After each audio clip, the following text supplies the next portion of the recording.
Sacred Symbols, a PlayStation podcast, is brought to you by, well, you. If you want to learn how to support our show, go to colinslaststand.com.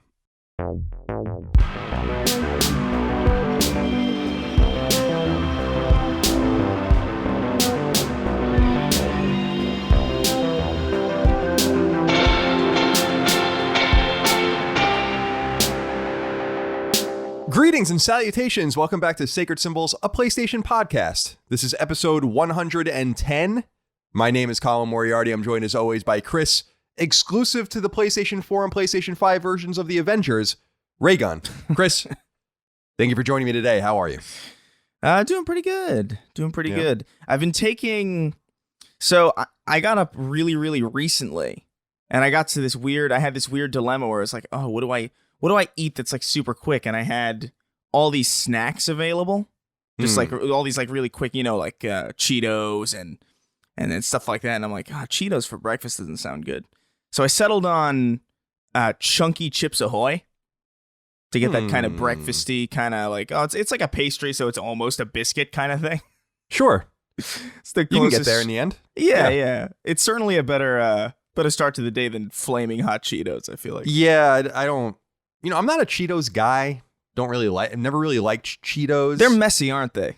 Yeah, they're a little bit messy. It's too much. I actually prefer the cheese poof, if anything, like the generic cheese ball. Cheese puffs, I think they're called. Yeah, whatever they come. Sometimes they come in these like gigantic cylindrical containers that you get at like Price Club. Yeah. And you can go crazy on those. They look like missile silos.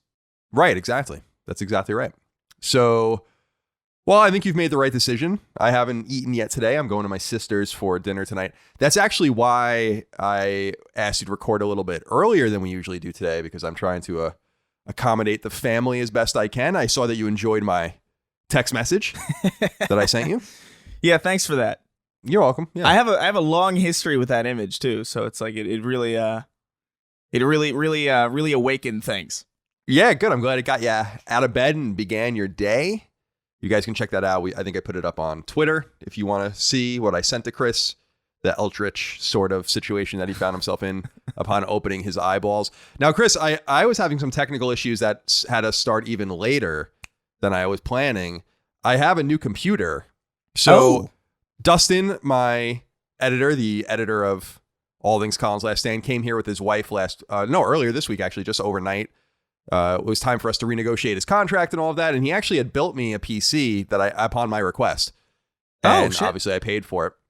So I can't really tell you anything about it because I don't know anything about computers, but it is a really meaty machine. And I have two 27-inch Dell monitors now in my office. That's good. Yeah. So it's a lot. I feel like I should be doing something important here. Like maybe I should be like an air traffic controller. Yeah. Or something of this nature and not doing what we're doing here. But my favorite part, Chris, and I don't know if this is going to come through on the mic because the rain hasn't been coming through on the mic lately, is I got a mechanical keyboard.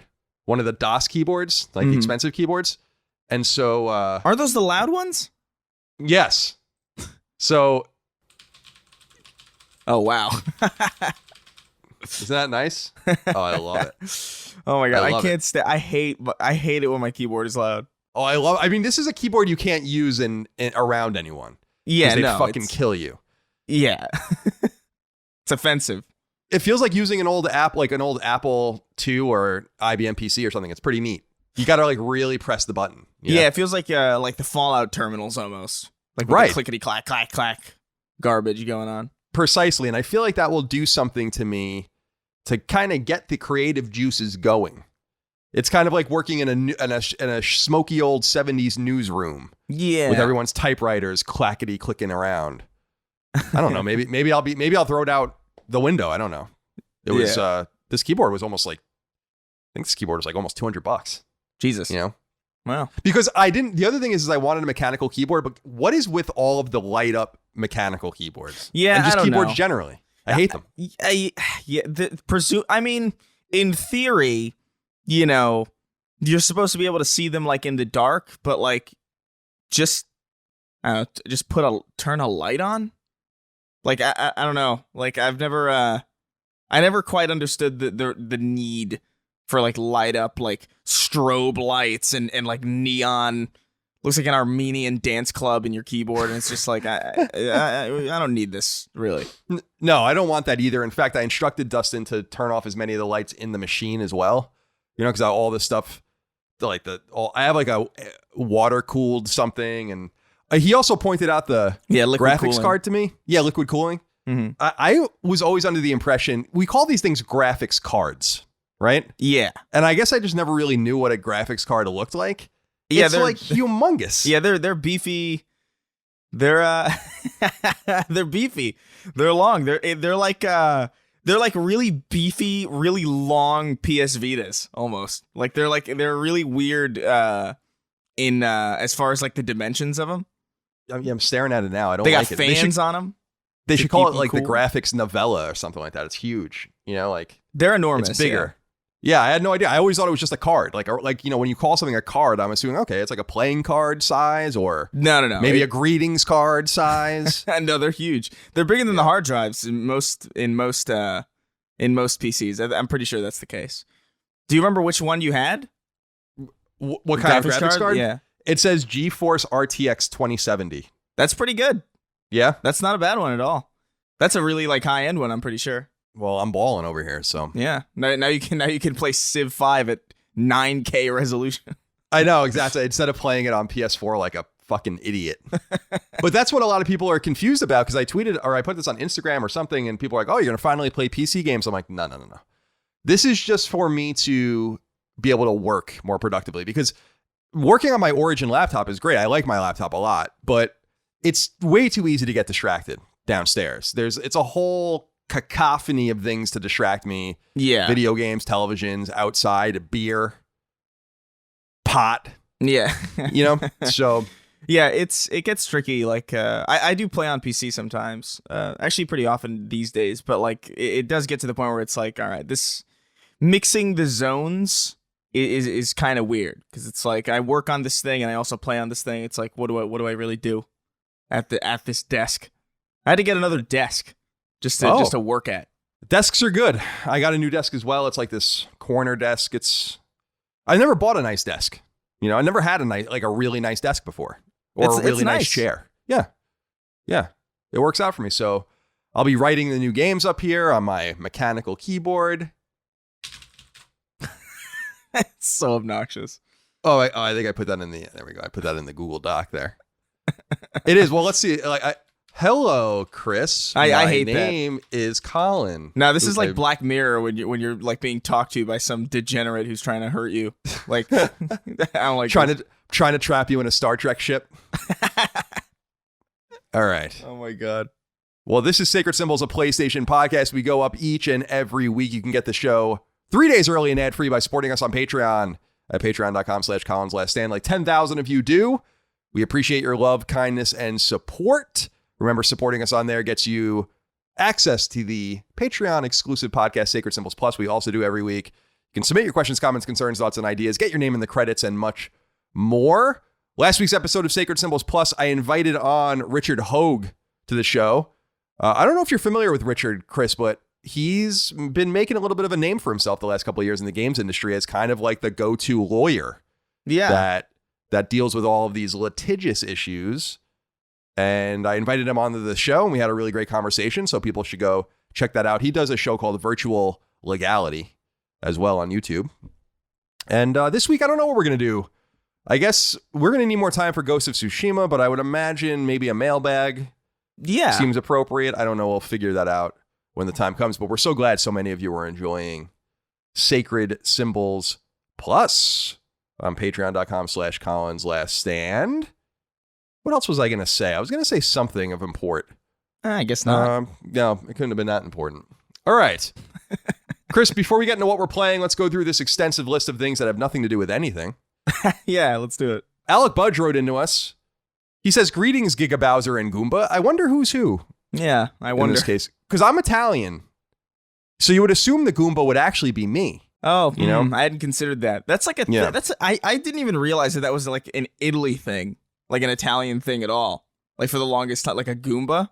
A Goomba, yeah. I had no clue. Well, now you do. A question outside of gaming. What do you two like to do when you're not gaming, podcasting, streaming, or YouTube video making? When I'm not playing this generation's greats, he says God of War, Ghost of Tsushima, Zelda, Breath of the Wild, and Rocket League, I find myself playing disc golf. I think they call that frolf in some locations. Yeah. Watching movies and YouTube, cooking, etc. I'm curious what hobbies, leisure activities, social interactions, and so on YouTube may be up to when outside of the video game world. Chris, how do you spend your time outside of gaming and YouTubing? I kind of jump between mediums. Like sometimes I'll if I'm not writing a video, like that's typically what I try to be doing. But if I have like writer's block with that, I'll do like, all right, I'll see if I can move over to like music. And if I'm not making any progress with that, I'll move on to something else until I start to make progress. And then I stick with that thing until I hit a wall again. And then I'll cycle back to like video again. And then maybe I'll get some more ground in that. My entire life is just trying to circumvent writer's block, basically. It's just constantly trying to make progress in things. I totally get that. Yeah, I've actually like started using like this. I won't mention it since we're not sponsored by them yet, but it could possibly be a thing. But like I think I've been using this thing that like kind of lets you take online classes and stuff. So I've been doing a little bit of that with like music production in the meantime, just to learn how to mix. Because I'm terrible. I can play a lot of shit, but I can't mix for my life. So I'm trying to figure that stuff out. But so you're trying to learn. You're trying to better yourself. Yeah, in your spare time. You know, what else am I gonna do? I mean, like I can't at this point. The way things are, you know, he says like social interactions. Like in what world? Like I would, because I'm a pretty social person, I think, but certainly not now when everybody's just sort of locked and sealed away in their in their chambers of secrets. In our sarcophagi. Yeah. Well, you and I are yin and yang because I'm obviously not very social. So that kind of thing doesn't, although I have to say I had an awkward social interaction yesterday, I should note. Although I think it went okay. So I live in a new neighborhood and no one's put fences up yet. Like a lot of us have ordered them and everything's delayed, right? Yeah. And so I play with Rush in the backyard, usually on the porch and in the backyard, but there's like little kids that live all over the neighborhood, which is actually really nice. Like I was talking to one of the parents.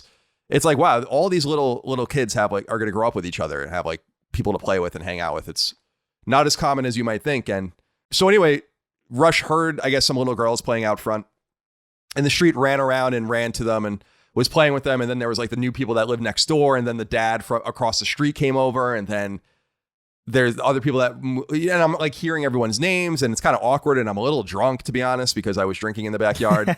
And so I had to but I think it went okay, trying to control Rush. He's a little nuts, but the little girls wanted to play with him. They were like carrying him like a baby. It was cute. No, that's adorable. But that was about the most socializing I've done outside of my family in a while. We're trying to keep everyone, like, we're just trying to be honest with everyone about who's seeing who and what and where and how, and then everyone can make their own decisions on if they want to expose themselves to those people. Yeah. So that's good. Yeah. Well, my mom's got a heart condition, and she's got a pacemaker, so we try to stay away from her. If we've seen other people, I think my sisters care less. But anyway, yeah. So socializing, not so much a thing outside of my family. I don't know, man. You know what I really like doing? I've explained this in the past, Chris, but what I really enjoy is manufacturing free time in order not to do anything. So I work like really, really hard and try to get as much shit done as I can so that I can be like, well, I guess I can play a game now, or I can go walk with the dog, or I can just dick around, or whatever. So I really covet that kind of time where there's not necessarily anything I want to do. And sometimes I occupy that with a lot of gaming, but recently I really haven't. I haven't really had the desire to play games too deeply the last couple of weeks. So, so other things, I don't know. I like hockey's back. I've been watching hockey.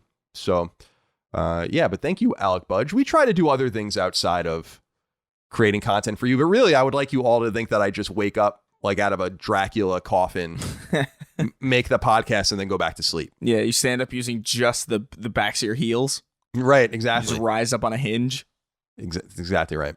P wrote in, he has an issue with something I said last week. He said, "Hey, Colin, you can't grill a man for his answer about Mega Man and not provide your own. So here's your second chance. What do you love most about Mega Man?" So this, of course, is a reference to last week. I was making fun of the guys who were making the Mega Man movie by saying that the thing they enjoyed the most about Mega Man is that he's an underdog hero, which is something I'll never forget. when someone was asked what their favorite thing about Mega Man was, and they said that he's an underdog hero. But I guess I never said what my favorite thing is about Mega Man. It's the weird campiness and kitsch of it. That's the best part of it. Yeah. And that someone who's making a movie doesn't get that is that's scary. That's scary stuff. It's the same thing with G.I. Joe. If you were making a G.I. Joe movie that's serious, it's probably not going to be very good. You have to embrace the camp. And it's the same thing with Mega Man. You have to embrace it. So I'm a huge fan of camp. And yeah, so that's my favorite thing. Pete, thanks for calling me out. Adam Davis has an issue with you, Chris. Oh, good. Now this seems to be a common theme the last few weeks. He says, "Hey guys, first of all, I'm a huge fan and I love what you guys do. Been following Colin since the Beyond days and I'm a proud patron." Thank you, Adam. That being said, what in the hell is wrong with Chris? His weird viewpoints on food consistently leave me baffled. I mean, meatloaf, nachos, sloppy joes, salads, and even baked beans. It seems he has a very warped and somewhat sad perspective on anything of the culinary variety. I just want to know why you have turned out so confused. Anyway, love you guys and stay safe out there. Chris? Yeah, I mean, well, meatloaf, nachos, sloppy joes, salads, and baked beans. I would wager that none of these things would probably be on your like, oh, I'm on death row, let me have a last meal kind of thing. You're not going to say, I want baked beans. Sloppy joes and baked beans. As my last meal on this putrid earth. I think, I don't know, like just none of these foods, if I've had them, I've had just horrible experiences with them. If I've had them, they've either been like really, really underwhelming or really, really bad. And if I haven't had them, then I've never wanted to. Like, I don't think I genuinely don't think I've ever eaten a single meatloaf. Like, actually.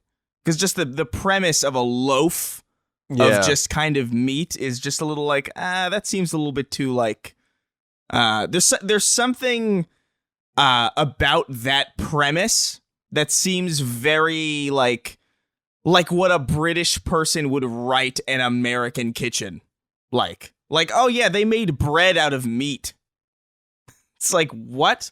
But it's a little ironic because first of all, I had meatloaf yesterday for dinner, which was very good, but never in my life. Meatloaf is just like a big meatball. Yeah. But meatballs are small for a reason.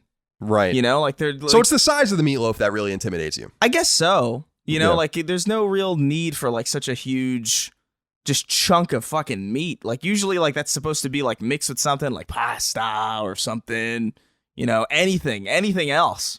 But like just like the premise is just like this big, and it looks like bread too. It looks like a loaf of bread in some cases that I've seen. And it's just like what kind of weird like carnivorous Willy Wonka would make this? Yeah, meatloaf's interesting. It's like I think kind of like a lower income meal, which is ironic to me. I mean, I grew up eating it.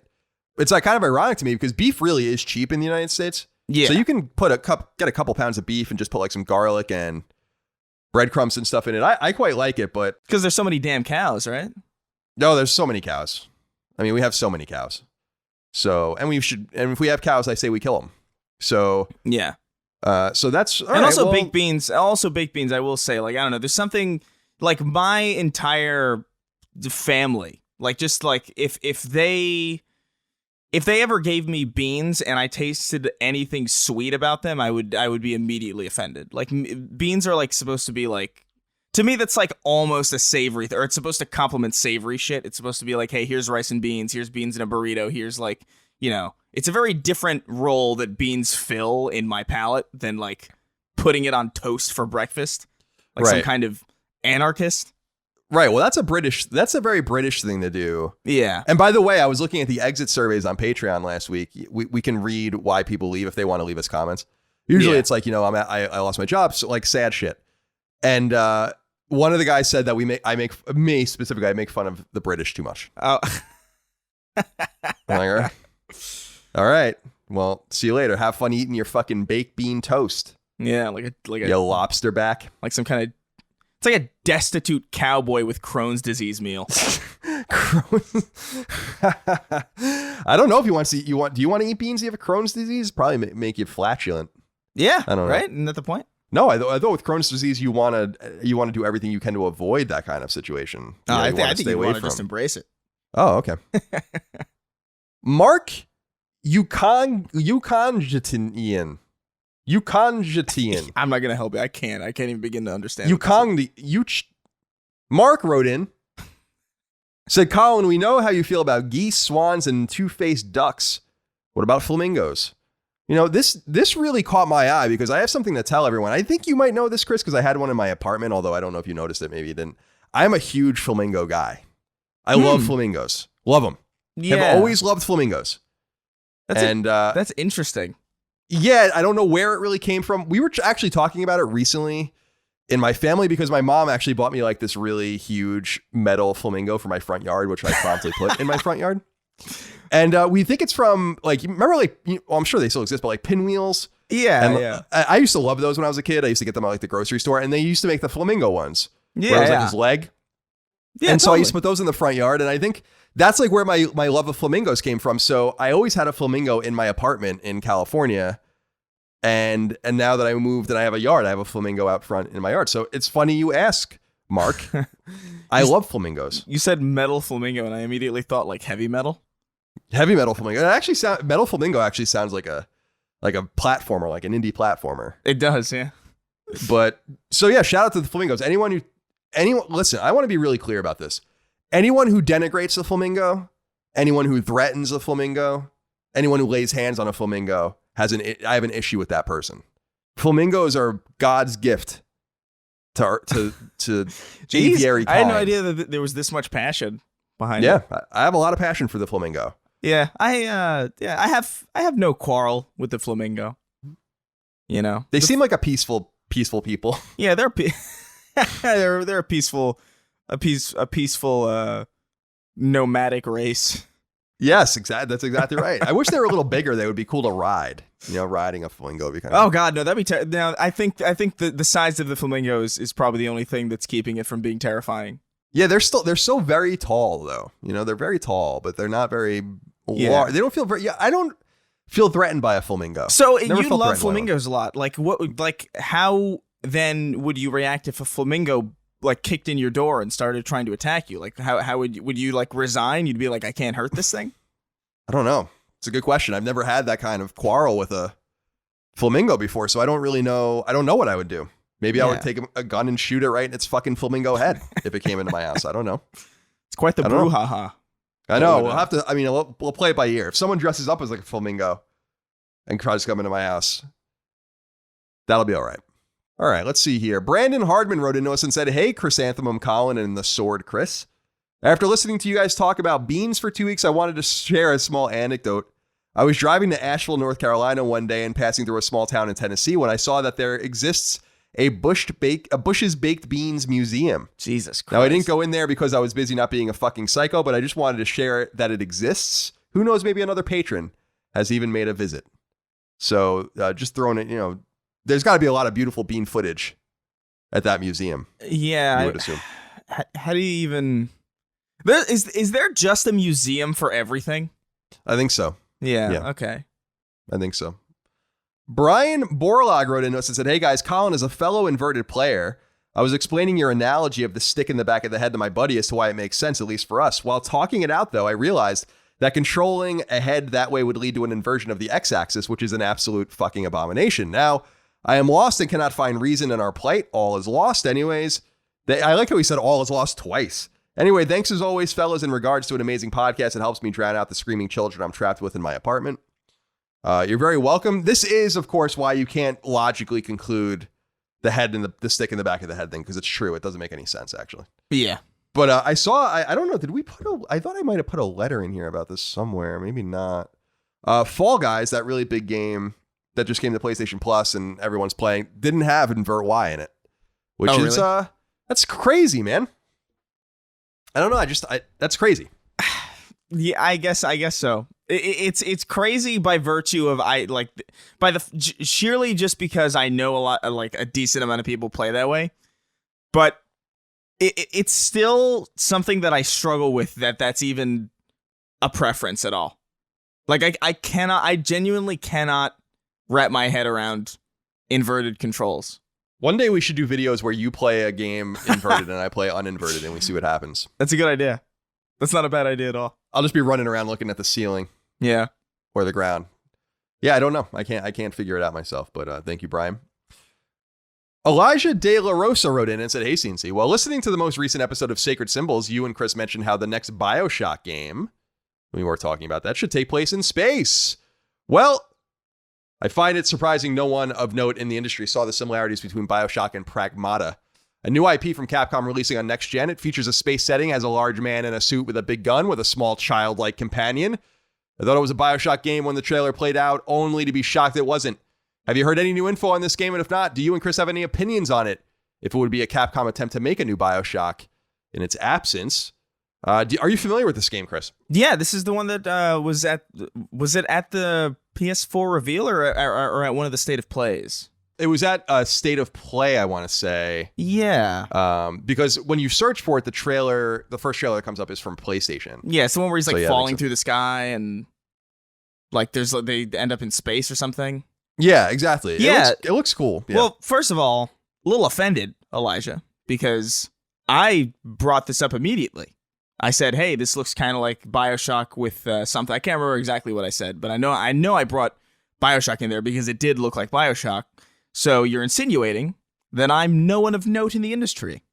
So very rude of you. Yeah, I don't like that. I don't like that. I didn't realize it. But yeah, I know it does look very BioShocky. I don't know. I mean, obviously, like there was no gameplay of it, so we just kind of saw this vague teaser, and there are some like visual elements that do evoke a sense of kind of like a trippy BioShock kind of experience, but we don't really know anything about it. I know I don't know anything about it. No, it doesn't even come out until 2022, so yeah, I have a ways to go.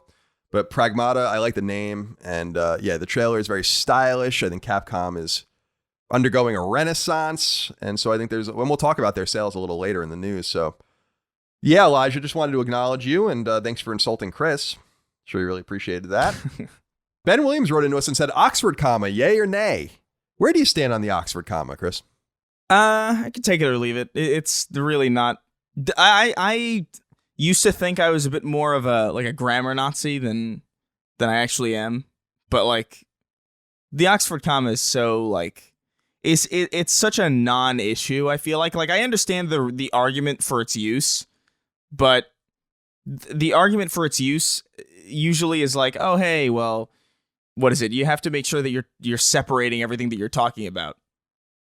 But like, I think everybody just sort of gets that intrinsically. Like, you don't really need the Oxford comma. It just sort of helps you convey something that really should be obvious already. Yeah. So for people that don't know what the Oxford comma is, I just Googled it. What would the definition be if someone was defining it? And they said a comma used after the penultimate item in a list of 3 or more items before and or. And their example is an Italian painter, sculptor, and architect. Yeah. So I actually wasn't an Oxford comma guy until I started working at IGN. There was a managing editor there named Chuck. What was his last name? Chuck Osborne, I believe was his name. He was a nice guy. And he would edit me sometimes, and he was the one who instilled the Oxford comma in me. And ever since then, I was like, yeah, I'm for the Oxford comma. I don't like the stupid examples of like, this changes an entire meaning of a sentence. Like, you know what the fuck it means when you're reading it. But it does. I do like the Oxford comma. I don't like giving it too much credit because Oxford is in Great Britain and English is from England. But nonetheless, I don't want to lose any more patrons by insulting Europe. So, yeah. But Ben, yeah, the Oxford comma is at home here at Sacred Symbols. Ray Ripley wrote in and said, hey, boys, with all this shower talk the last few weeks, I couldn't help but notice that there has been no discussion of baths.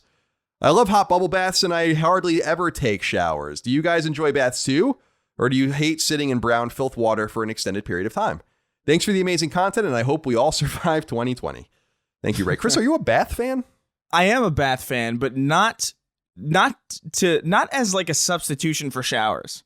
So I like it's almost like a jacuzzi kind of thing where it's like I like to run like just a scalding, like a stupid hot bath and just sort of relax. Sometimes I actually have like a bath like tray for my laptop and shit, so I could just like write and like do a bunch of stupid shit while just being like obscenely warm in a nice little chamber. It's really nice. It's a nice feeling to just sort of just like relax in that way, but I don't think they're apt ways to get clean. You know, I just Definitely. don't think it does anything. Like you might as well just cry all over yourself. Honestly, like you're not really cleaning yourself at all. You're just making yourself wet, and then you're just gonna stink, but wet.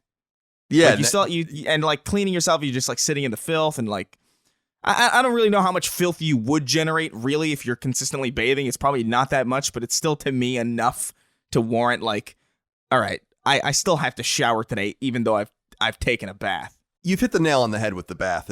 I'm a huge bath fan. Love baths. Love them. But you got to shower every day too. Mm-hmm. So I'm not getting any, he says brown filth water. The water is clear in my bath because I'm clean when I get in. Yeah. And I'm just using it to warm myself up, to get that chill out of the bones sometimes. Yeah, it's great. It's great to just be insanely warm. Like just like way more warm than you could ever really hope to be outside of a bath. And I don't have a jacuzzi, so this is like the only, it's the closest I'm going to get. Well, shout out to baths, Ray Ripley. Yeah, underrated. Now, he likes bubble baths. I like bubble baths too, but I typically haven't been putting anything in the water. But he says he hardly ever takes showers. So he is one of these people that we have some issue with because it seems like he's scrubbing his balls and whatnot in the bath. Yeah, I can't get behind that, man. Unless you got like a really enormous bathtub where it's almost like a pool kind of, where it's like, it's whatever. It's like a Roman bath. Yeah. I actually stayed in a hotel in Canada that with one of those like huge Roman baths. It was awesome. Those things are amazing. They were on to something in Rome. I don't know, man. They were on to something. Polytheism, baths. I like those two put together as like just extremes. Did you know that the U.S. military has been using Twitch as a recruiting platform? It's true, and it's been a controversial subject in the gaming industry for a little while now. On the new tech-focused podcast, Wild Wild Tech, co-hosts Jordan Erica Weber and Joshua Rivera leap headfirst into stories just like the Twitch U.S. military fiasco. Tales that fit well outside of the mainstream of tech coverage, but that still help mold and shape our everyday lives, and indeed the entire culture around us. While you can find the newest Android reviews and speaker recommendations on a million different tech podcasts, Wild Wild Tech endeavors to go between the lines and pull out the stories so unbelievable and strange that you may not even think they're real. But they are. As a hungry consumer of podcasts just like many of you, I'm always looking for something new, and I'm eager to add Wild Wild Tech to my rotation just to get something, well, a little different. And you may just feel the same. So if you're curious about how Apple redesigned its iPhone to make it more friendly for use in films, or how Disney Plus has gone crazy with censorship, and much more, consider checking out Wild Wild Tech on podcast services like Apple Podcasts, Spotify, and elsewhere. And if you want even quicker satisfaction, just listen to the clip from Wild Wild Tech at the end of this podcast. For the wildest stories about how tech is shaping our culture, check out Wild Wild Tech, available on Earth's finest podcast services. And finally, Stringy07 wrote into us, said, "Hello, gents. Have either of you ever followed or considered buying any stock in Sony?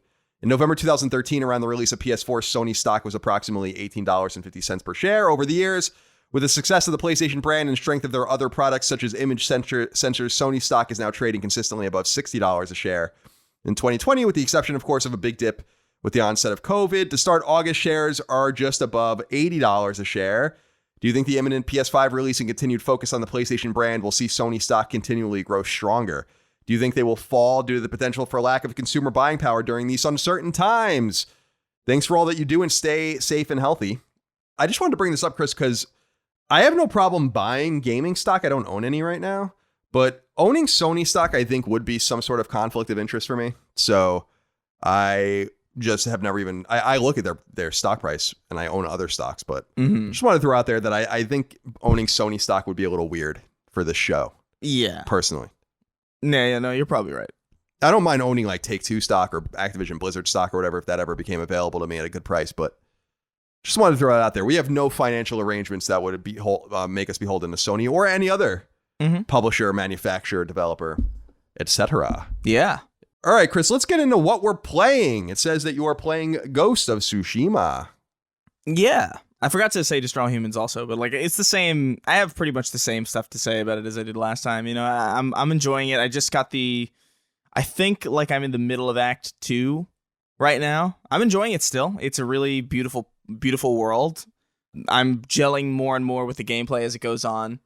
I really like the way that it handles stances, and I'm getting really good at parrying. It feels like a game that's I really like the combat in it because it's really simple. It reminds me of Hellblade a lot, where it's like, here's this like really simple combat model that you just kind of have no choice but to improve over time with because it's so consistent. And I'm really liking that. I'm digging the story so far. And I put on Destroy All Humans whenever I want to blow off some steam. And that's been pretty good. But it's the same exact situation as last week, essentially. Yeah, I feel like I'm in a similar lull right now, just in, Ghost of Tsushima is good. It's starting to click with me more. I think I've just been really busy lately, too, with just some other shit that I have to deal with. And so I've been playing it a little bit, but I'm enjoying it. I'm looking forward to getting back to it. There's nothing else really coming out anytime soon that's going to distract me from it. So yeah, there's time enough. But I also sat down and played Twin Breaker on Vita, our game. The physical copy of the games have their own trophy list. So I've already platinumed the game on PS4 and Vita digitally, but I platinumed the game on Vita last night. That is platinum trophy number 99. Platinum trophy number 100 is going to be Twin Breaker as well. And that'll be the physical version on PS4. And I will be doing a stream on a Long Island Viper about that now that I have my setup all ready to go. I have a camera finally, so you can see my face. Oh, good. If that's what you want to do, you might regret it. You might regret it. You might. Tyler Hook wrote into us though on Patreon, Chris. He says, "What's up, CNC? I just finished Ghost of Tsushima after playing The Last of Us Part 2. I've been trying to find something else to play next, but everything seems like too big of an undertaking right now. I'm looking for something with really good gameplay that is easy to hop in and out of. Any suggestions? Thanks. P.S. My mom told me my grandfather used to put baked beans on his hamburgers. I tried it, and it's actually very good." I believe that. I absolutely believe that. Yeah.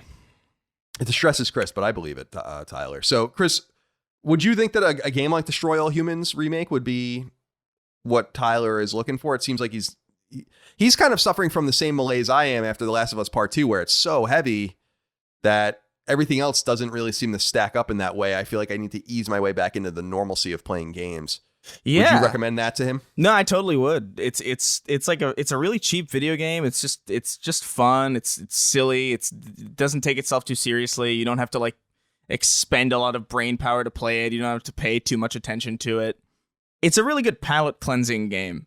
Like, and I remember it being that game for me back on the PS2 also. Like, whenever I would get like a new game on the PS2, I would play through it. And then like whenever I wanted to acclimate myself back to like the normalcy, I would always like pop on Destroy All Humans because it was just such a reliable way to just spend time living your fantasy of just being a complete asshole to random unsuspecting people in the 1950s. But that is a dream of mine. A dream come true. But yeah, no, I would say that's a pretty, if you're looking to get something new.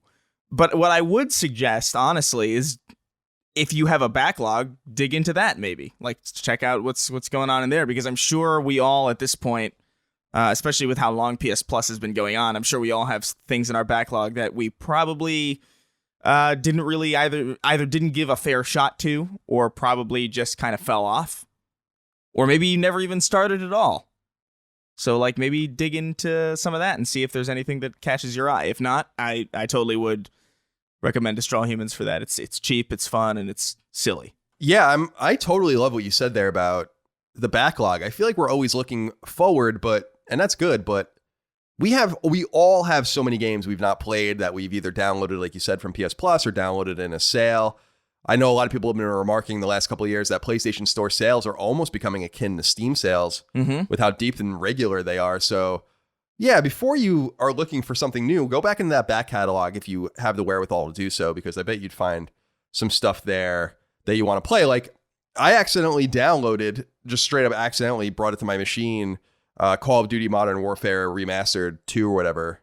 And I was like, oh yeah, I want to play this. And I forgot that this was even available for free. And there's just a lot of stuff like that. And I think you can organize in your library your games by PS Plus stuff too, so you can see all the stuff you downloaded for free or have access to for free over the years, months and years. So yeah, so that's good advice, Chris. Good advice indeed.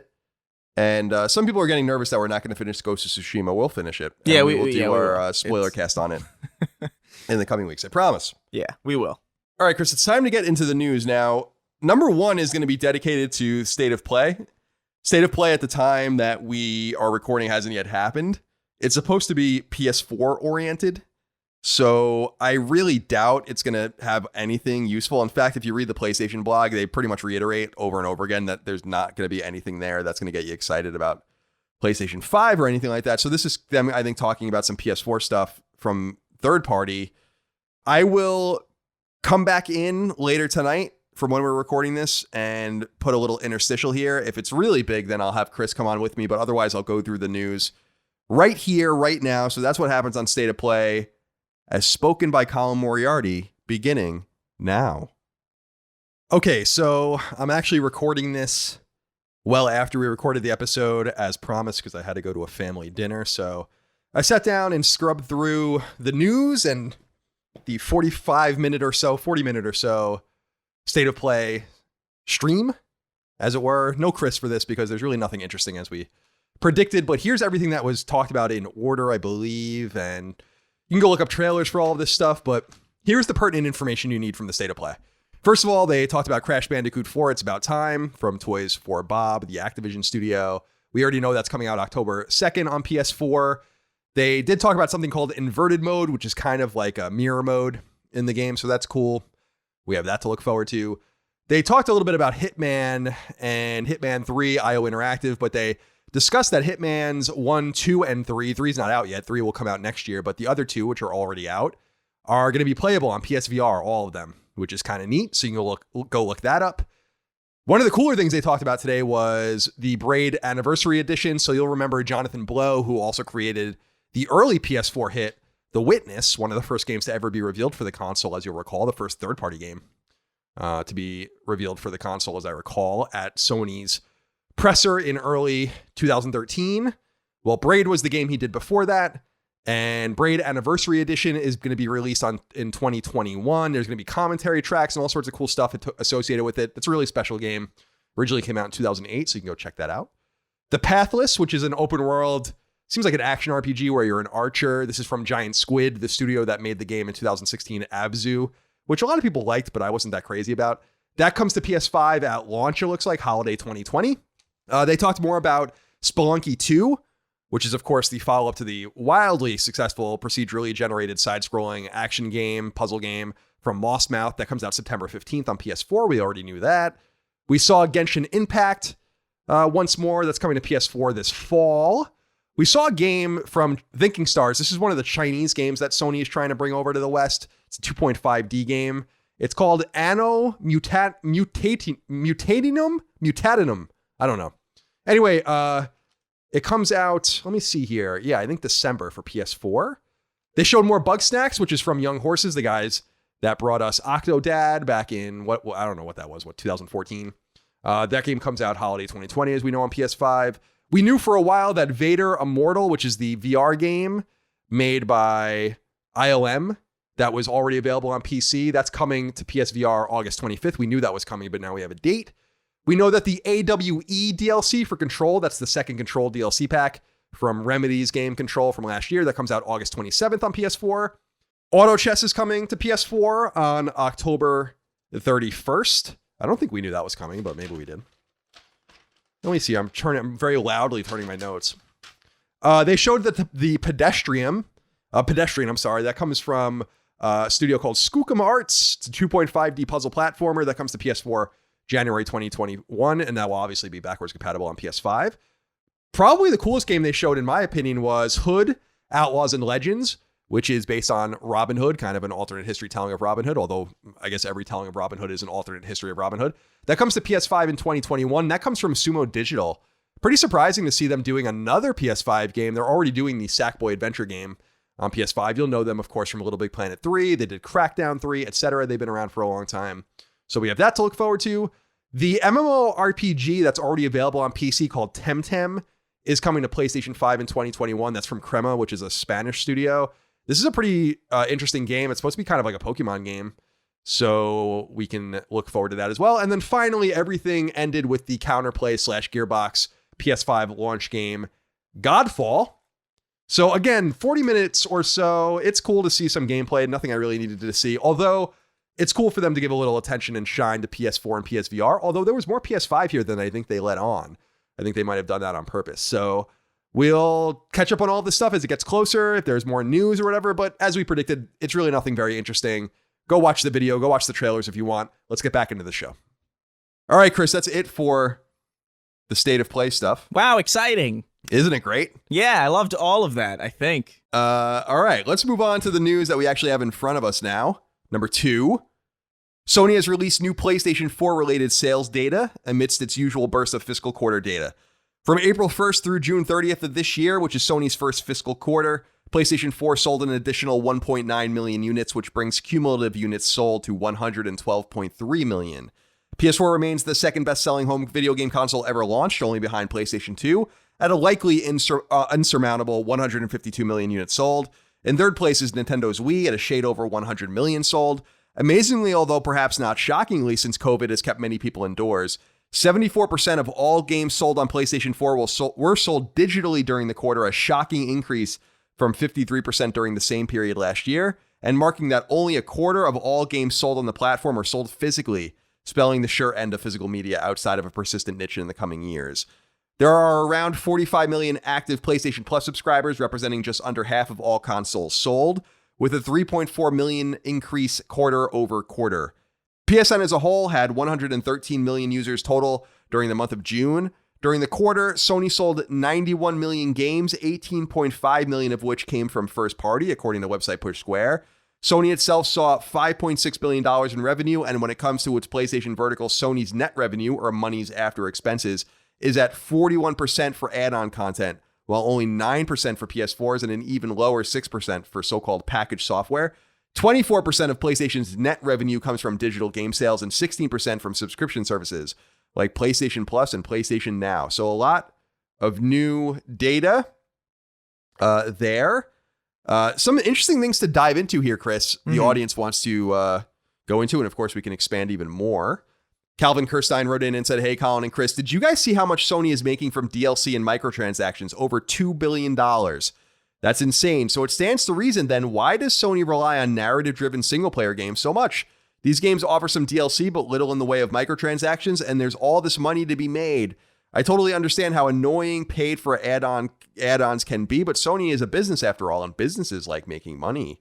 Thanks and stay safe." So this was a big story, Chris, that 41% of Sony's net revenue comes from microtransactions and add-on content, which is crazy. Now, I think some people are misinterpreting this, so I need to throw this in before I throw it to Chris. You have to understand the difference between the terms net and gross when it comes to business and money. Gross income or gross revenue is all the money you made selling something. Net revenue is what you have left over after your expenses are paid. So the net revenue could be zero.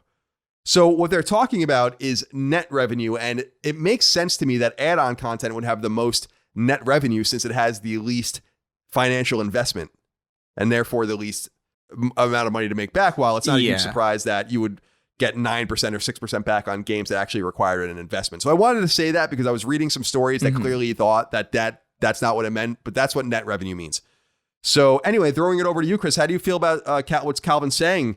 With all this focus on single player content, why wouldn't Sony focus instead on microtransactions, since it's what's making them all their money? Well, I think they are. I think that's kind of the point, is that you have this platform, right? You have the PlayStation 4, you have the PlayStation platform as an ecosystem, as a console, and then you have these big, really expensive single-player narrative-driven projects that kind of draw people into the ecosystem, where they will then spend money on microtransactions on other games in that ecosystem.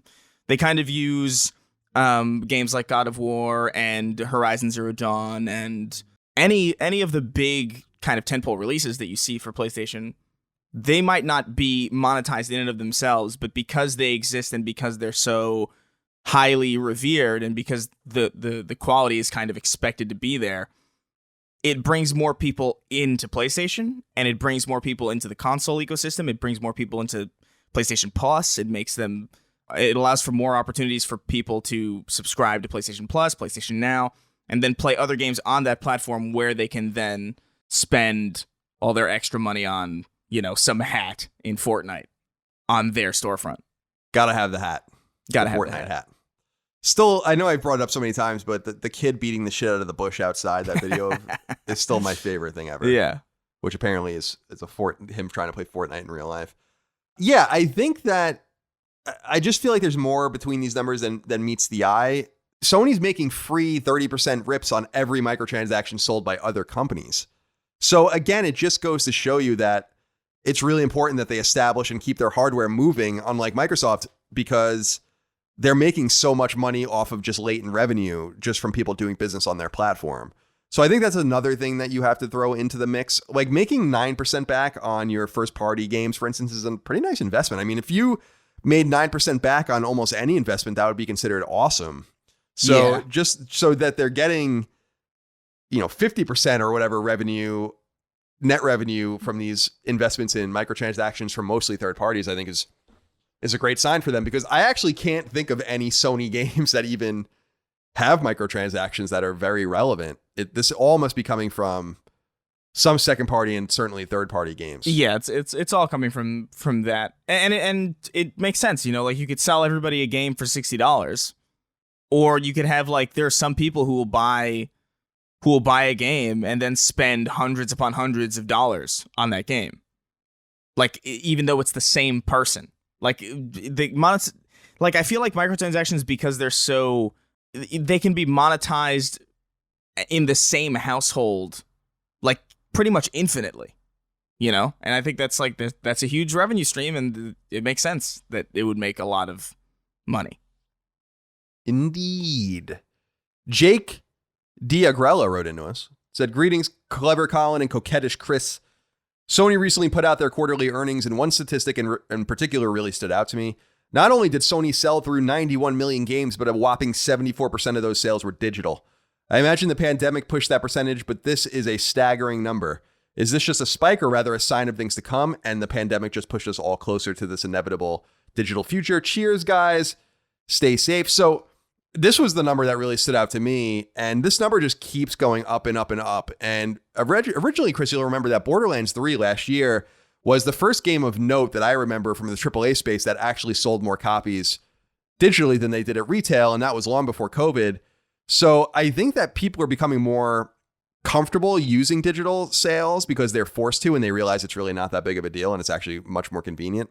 So I think that we would expect that while these numbers are spiked for the time that we live in 2020, I wouldn't expect them to really go down. And this makes the whole two SKU approach a little bit more interesting for Sony, because they are going to continue with this disc version of the console, which I know a lot of people are excited about. I plan on getting both versions of it personally, but I'm curious if you think this number will stay static. This is basically 3 and 4 games. It's worth noting that the 91 million games and 74% digital sales are overall sales. A lot of those games are only available digitally, but still 1 in 4 games being sold on PlayStation is now being sold physically. I mean, that's a far cry from the 5 and 10% that we were seeing 10 years ago. Yeah. No, I mean, people don't go back from this, This is a kind of thing that once you're there for the long haul. Nobody buys games digitally for 10 years and then all of a sudden decides, you know what? I want discs now. This is something that, it's definitely an artificial spike, but this is just how things are going, man. I knew that this was coming for years already. And eventually this number is going to be 90, and eventually it's going to get to 95, and it's going to be insane. Yeah, it'll be interesting as long as the hardware manufacturers support physical media. There will always be niche publishing from East Asia Soft and Limited Run and all of these things that will never make the number of around 100%, but it's going to get pretty close to that, I think. I just think that people are onto the convenience factor, or onto the fact that you can preload your games. It's even dangerous in kind of a gambit to get the day and date delivery from Amazon or GameStop, because I know that, and I've experienced it in the past, but I know that people don't even get their games the day they come out, and then they're watching all these people who digitally preloaded the game go at 12:01 a.m. It's just, there's all sorts of reasons not to do it. I think the only reason to buy physical is because it'll probably be cheaper, quicker, and longer to buy physical. But that's just a sign of the degradation of that sector of gaming. There's also just the misconception that you own the game if you have it on disc, which is just you don't. You're licensing a game. Like regardless of whether or not you download it digitally or whether or not you have the disc, that's not your game technically. The licensing issue is interesting because you're right in the main. I think that their whole argument is that, well, I can transfer the license in a used game sale to someone else. And that's true, but used game sales are going to plummet too. Like this whole ecosystem is going to start dying because more and more people are only going to be buying physical games when they're made available in these limited runs. And then they're not going to want to sell those games. And so people are going to hold on to them. That's going to dry up that market as is. So yeah, I don't know. I think people have to really start adjusting to the reality that this isn't going to last very long. And I'll go out on a limb and say that Sony, before PlayStation 5 manufacturing is over at the end of its life cycle, Sony will be making only digital versions of the console. I think so too. I think the disc version is going to be a version you're only going to see in the beginning, and in the middle. I think they're going to find out, since the digital version is inevitably going to be cheaper, first of all, that people are going to be going and migrating towards that. And so many games are not even available physically, including great games. So I think everything points towards this becoming more and more of a niche. I must admit, though, Chris, this is happening quicker than I thought it was going to happen. I think the pandemic just sort of accelerated a lot of things. Yeah. And this is definitely one of them that I feel like maybe this is happening significantly faster than it otherwise would have, but it's happening regardless. So get ready, because it's happening. It's nice to feel like, oh, I miss buying like Grand Theft Auto for $20, but like when that kind of deal exists in an ecosystem where like you could get Game Pass for $1, or when you could just spend like $9 that month and have PlayStation Plus and have these free games and shit, or even just PlayStation Now. It's just like, I don't even know if used games really have the pull that they really used to, even just at their value, like monetarily. Yeah, and to expand on that, Chris, and we've talked about this on the show in the past because it was bouncing around for years. I know GameStop about 10 years ago was investigating this idea of used digital games, which is just like, what? Like you like basically transferring licenses. I'm like, the no publisher or platform holder is going to allow that. So it's basically done. Yeah. So get your used games while you can, you goddamn heathens. All right, let's move on to the next one. This is the big one here, Chris. If not for those Sony sales and the state of play, this would definitely be the biggest story of the week. And a lot of people have a lot to say about it. Yeah. Number 3, when Crystal Dynamics' The Avengers comes to PS4 on September 20th and PS5 when the console launches, it'll come packing a PlayStation exclusive character, none other than Spider-Man himself.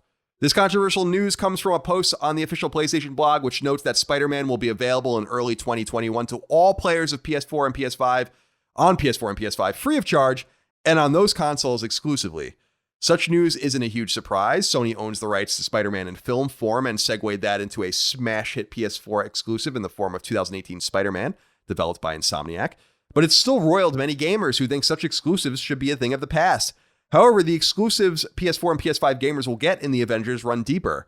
Players on both platforms will have 30-day exclusive access to all legendary outfits, legendary emotes, epic takedowns, and nameplates for each hero as he or she is released, according to a separate post on the official PlayStation blog. And PS Plus subscribers will get a free bundle with an exclusive rare outfit, nameplate, and 100 in-game credits. To help explain this decision for exclusivity, Crystal Dynamics co-head Scott Amos incoherently told website comicbook.com the following. By the way, did you see this? Before I read these quotes, did you see this? The stuff he said about this is the most incoherent shit I have ever heard. I haven't seen it, no. In my life. All right, so here's what he says. When he's asked about Spider-Man's exclusivity, quote, "So the beauty of Spider-Man and what Spider-Man represents as a character and as a world is, again, it comes back to the relationship with PlayStation and Marvel. We happen to be," and then ellipsis, "once you can execute and deliver, when it comes down to choices of where and what Spider-Man can be, that's a relationship question that PlayStation absolutely has the rights to.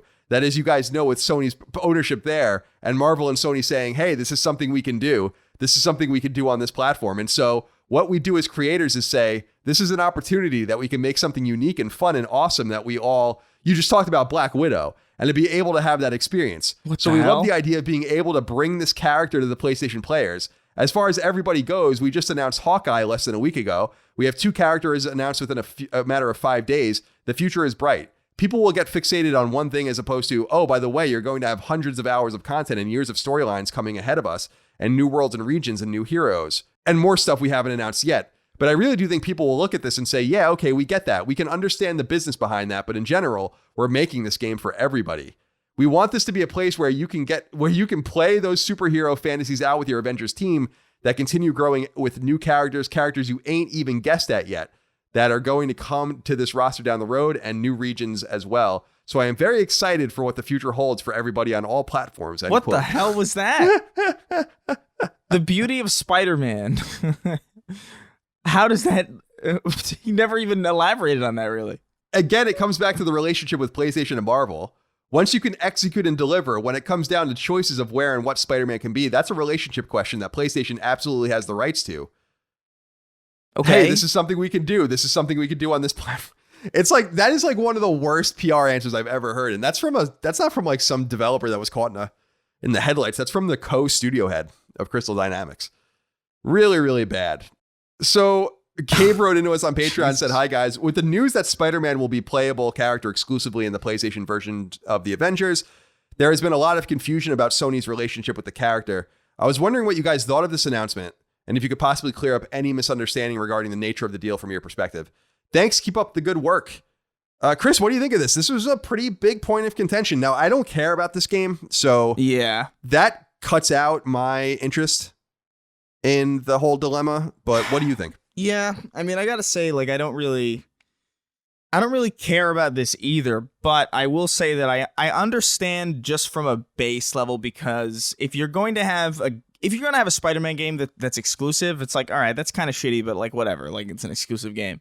But if you're gonna have an Avengers game, and then it weirdly mirrors exactly what was happening in the cinematic in the cinematic space, because you had the Avengers movies, which were kind of like everywhere. Like they were like hypothetically multi-platform, if you were to kind of like analogize it. They were like this big, the MCU was this big like film franchise that everybody was like a part of, everybody was coming in. And then Sony was over there like with their own like separate Spider-Man movies, right? And they were just like, no, he can't be a part of the Avengers. We want him. And then now you have this weird similar situation where it's like, oh yeah, Spider-Man's in the Avengers, but only on PlayStation. It's like, I kind of understand that that's kind of irritating. But I also can't help but just not feel anything about this game. You know what I mean? Like, I don't know. Yeah. First of all, the beta, I think by the time this is going to go live, is rolling.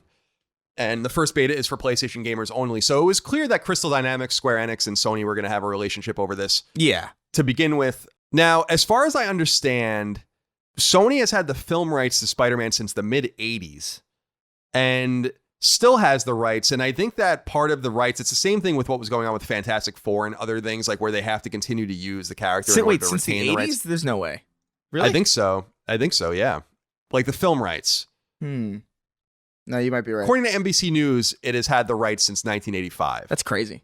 And I think they have to continue to use those rights in order to retain them, which is why Spider-Man has been rebooted like 17 times. And yeah. I know that they played nice with Marvel and Disney with, what was it? The Spider-Man movies, yeah. The MCU ones. Yeah, right, exactly. So I think that the business side of it is a little convoluted and I think a little frustrating for people. But you have to understand, if you were Sony, why would you relinquish the rights to the character? You don't have to. I mean, what does Sony really earn from playing nice with Microsoft here or playing nice with anyone? Spider-Man is relevant again, and he's relevant in this larger universe, and they've decided to make some money, and I think they got points on the film or whatever, so they did that. They did their exclusive Spider-Man game. We're obviously getting Miles Morales on PS5. We're going to get a true Spider-Man 2 on PS5 as well. So I feel like, well, Dustin Johnson actually wrote into us, and I feel like he kind of gets to the heart of the matter here on Patreon. He says, hey, Kathana, Colin, and Cybernetic Chris. With the recent announcement of Spider-Man being exclusive to Sony on Marvel Avengers, what is your guys' take on the outrage? Personally, I find it perplexing in the sense that while not consumer-friendly per se, it does make perfect business sense. Sony is starting to build the association that Spider-Man equals PlayStation, and is that not a good thing for them? Since when is it also Sony's job to cater to players outside its ecosystem? Isn't it their job to lure people to them, even if it does vex some players? Even though there is outrage. I'm sure that since PlayStation keeps doing shrewd acts like this, it must be effective, especially towards the casual audience where most sales come from. Are gamers just entitled when it comes to exclusivities and what they expect? I am just saying Friends, Seinfeld, and The Office change hands on who has the streaming rights every few years, and I see no outrage there.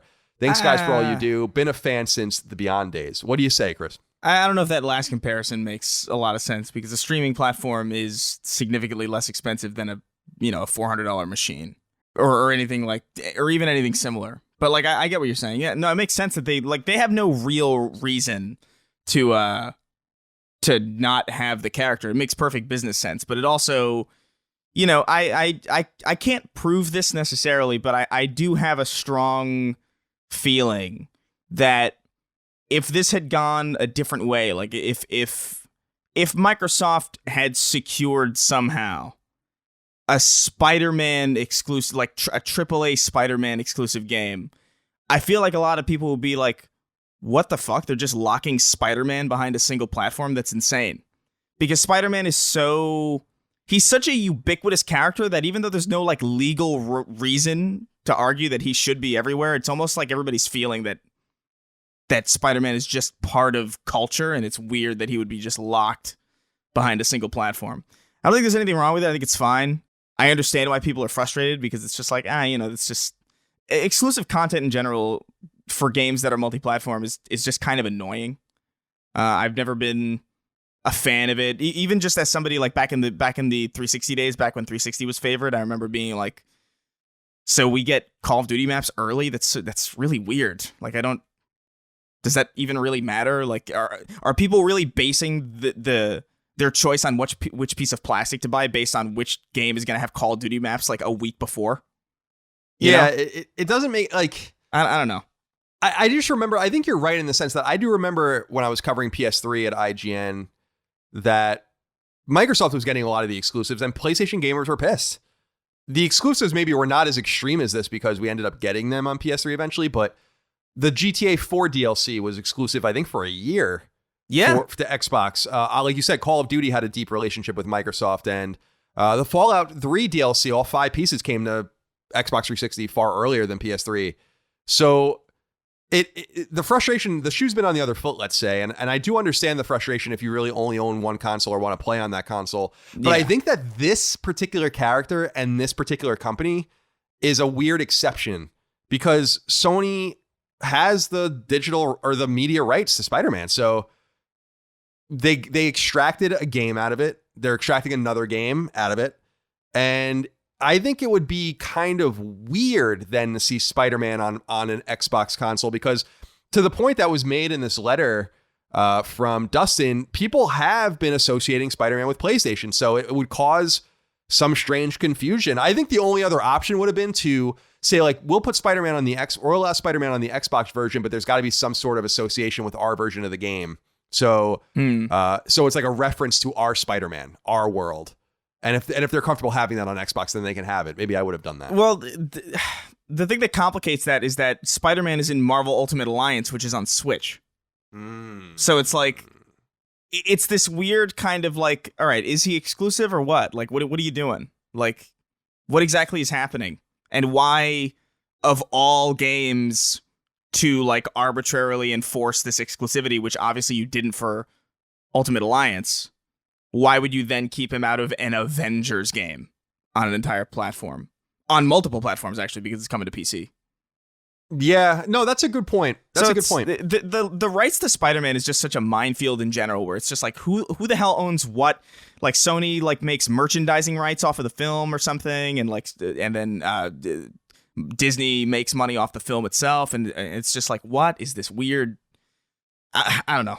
Spider-Man should be in the public domain at this point. Like, it's so fucking confusing just to navigate any of this.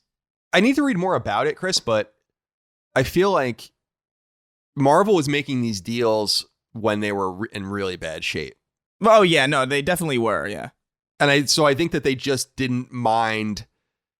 I guess they didn't mind like the extreme decades-long fiascos that would produce out of this, because they were on the verge of not existing at all. Yeah, for sure. And yeah. I know that they've reclaimed some of this stuff over time, but yeah, it is kind of like, I'm sure also that they've offered Sony a shit ton of money just to reacquire it. Oh, for sure, yeah. See, my whole thing is like, Sony should say, like, you can have Spider-Man and we want a small percentage of Disney, like some fraction of a percent of Disney's net revenue or something like that. I would do that in a heartbeat. Yeah, no, without a doubt.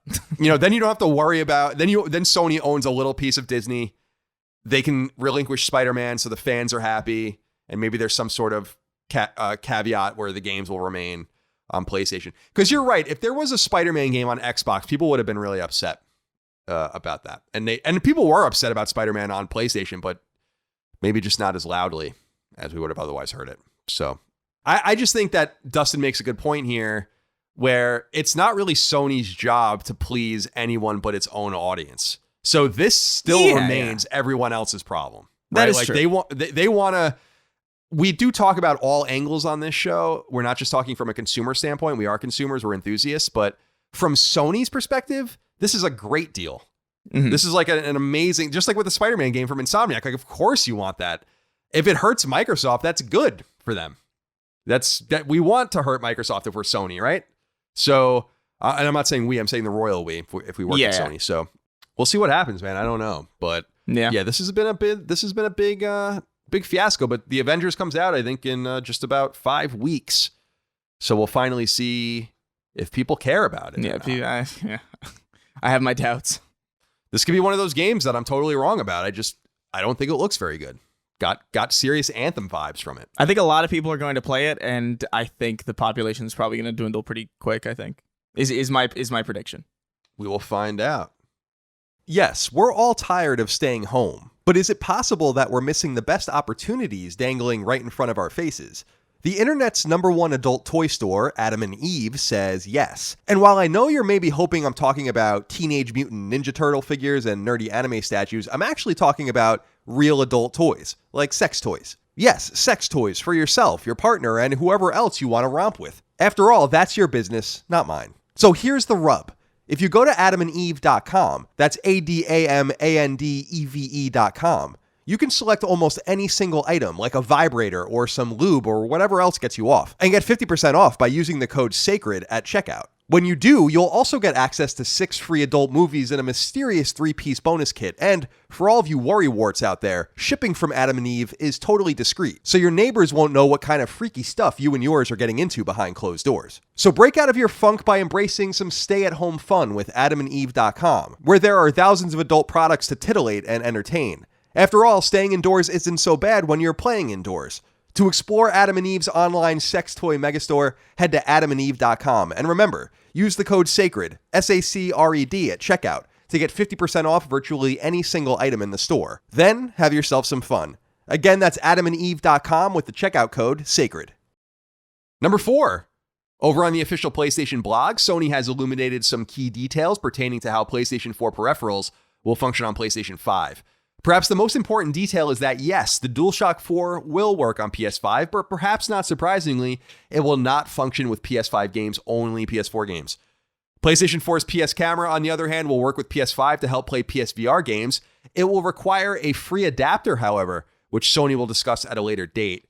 Speaking of PSVR, the PlayStation Move controllers, first launched a decade ago on PS3, will function with PS5 via PSVR, and both gold and platinum headsets will work with PS5 in addition to licensed racing wheels, arcade sticks, and flight sticks for PS4 software only.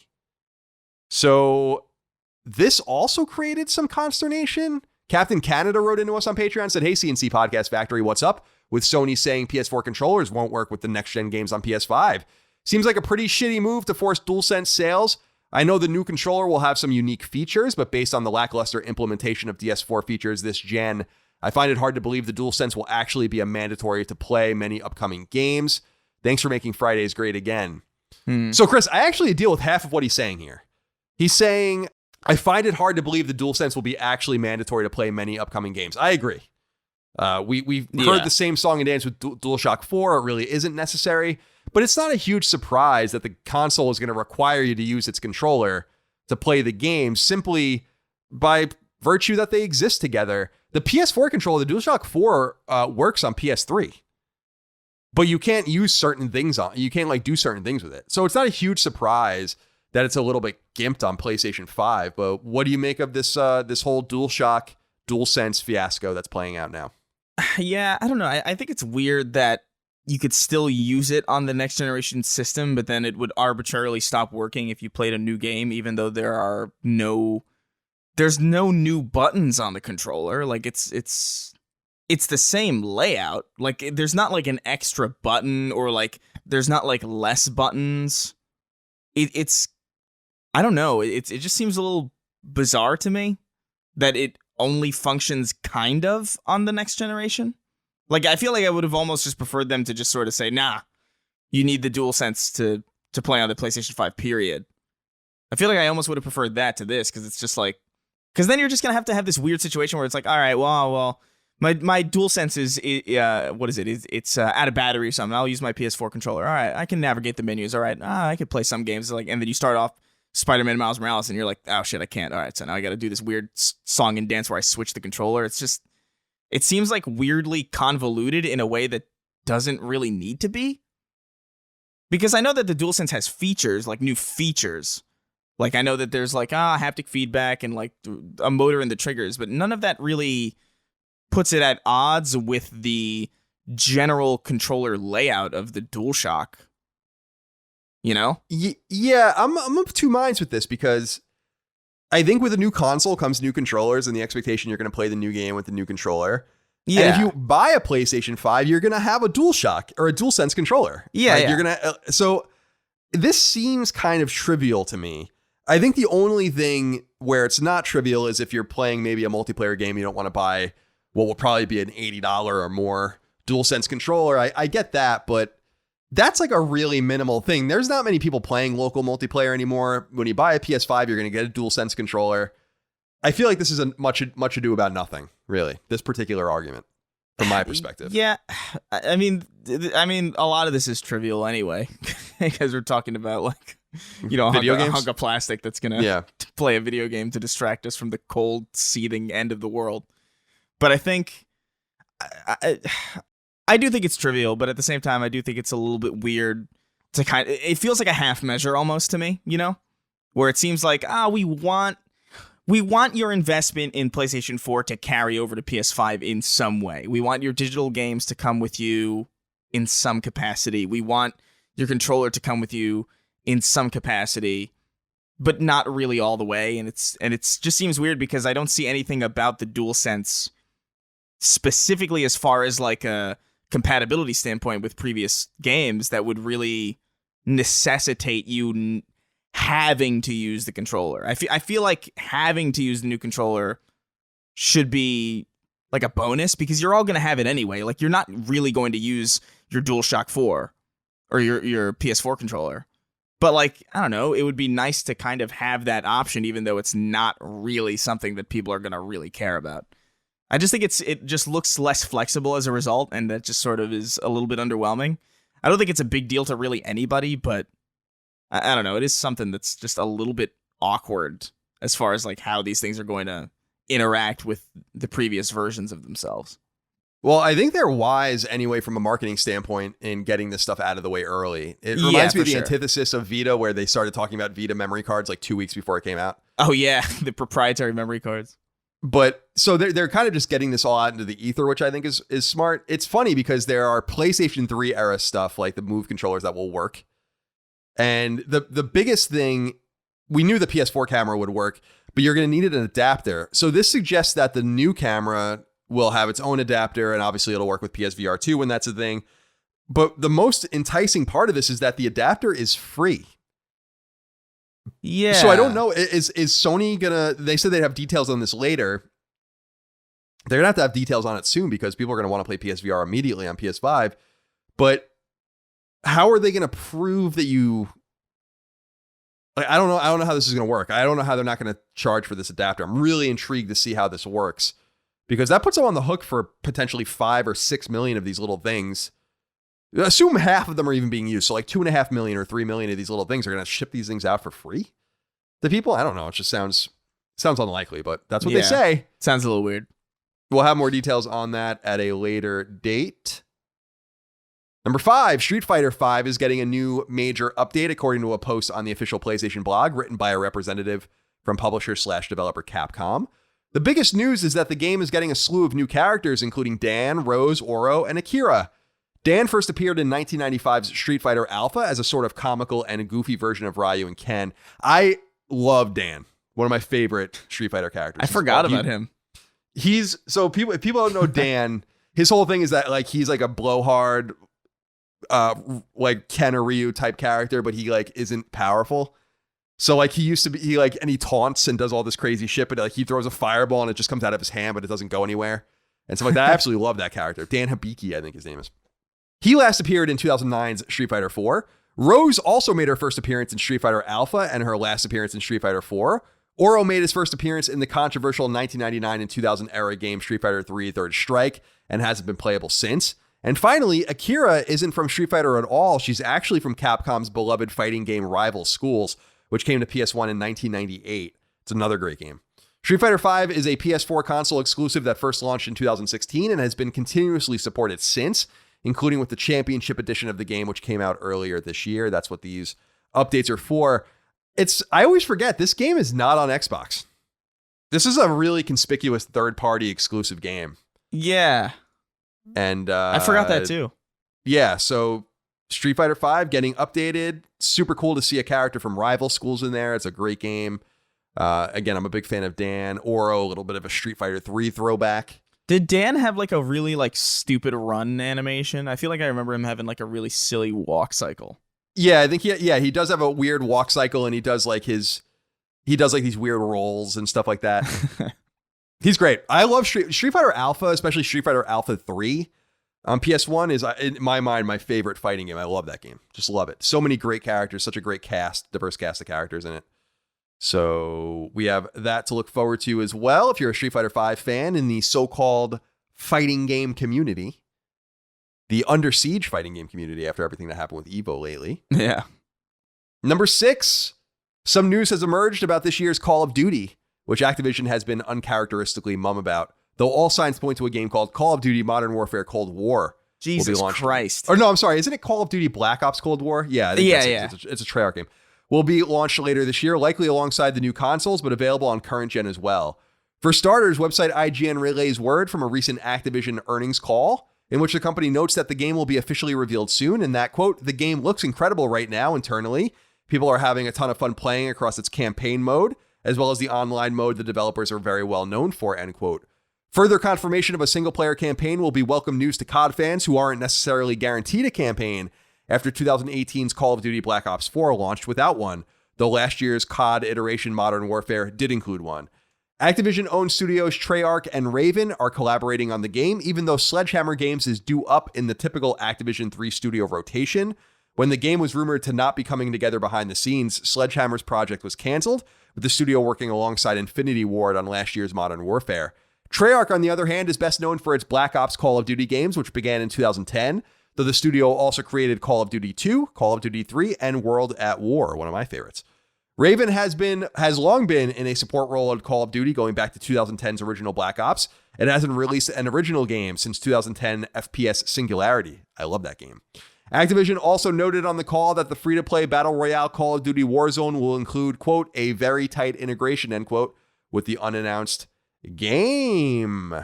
All right, so Treyarch we knew was going to be leading this up. Raven in support. Sledgehammer taken off the project. We knew that as of last year. Aren't you intrigued what went wrong with their game? Yeah, I'm really curious because, I mean, no offense to anybody who works on Call of Duty, but like I feel like it can't be that difficult, like in the grand scheme of things, to figure out how to just this is going to sound offensive, but how to make the same game again but slightly different. Because that's really what Call of Duty is, and I think that's like what the niche is, and I think people are fine with that. I feel like people like that. I feel like people expect that. There's like a sense of familiarity with that. But man, they really must have done something it was either insanely bad or probably like really good and really ambitious, and they were like, nah.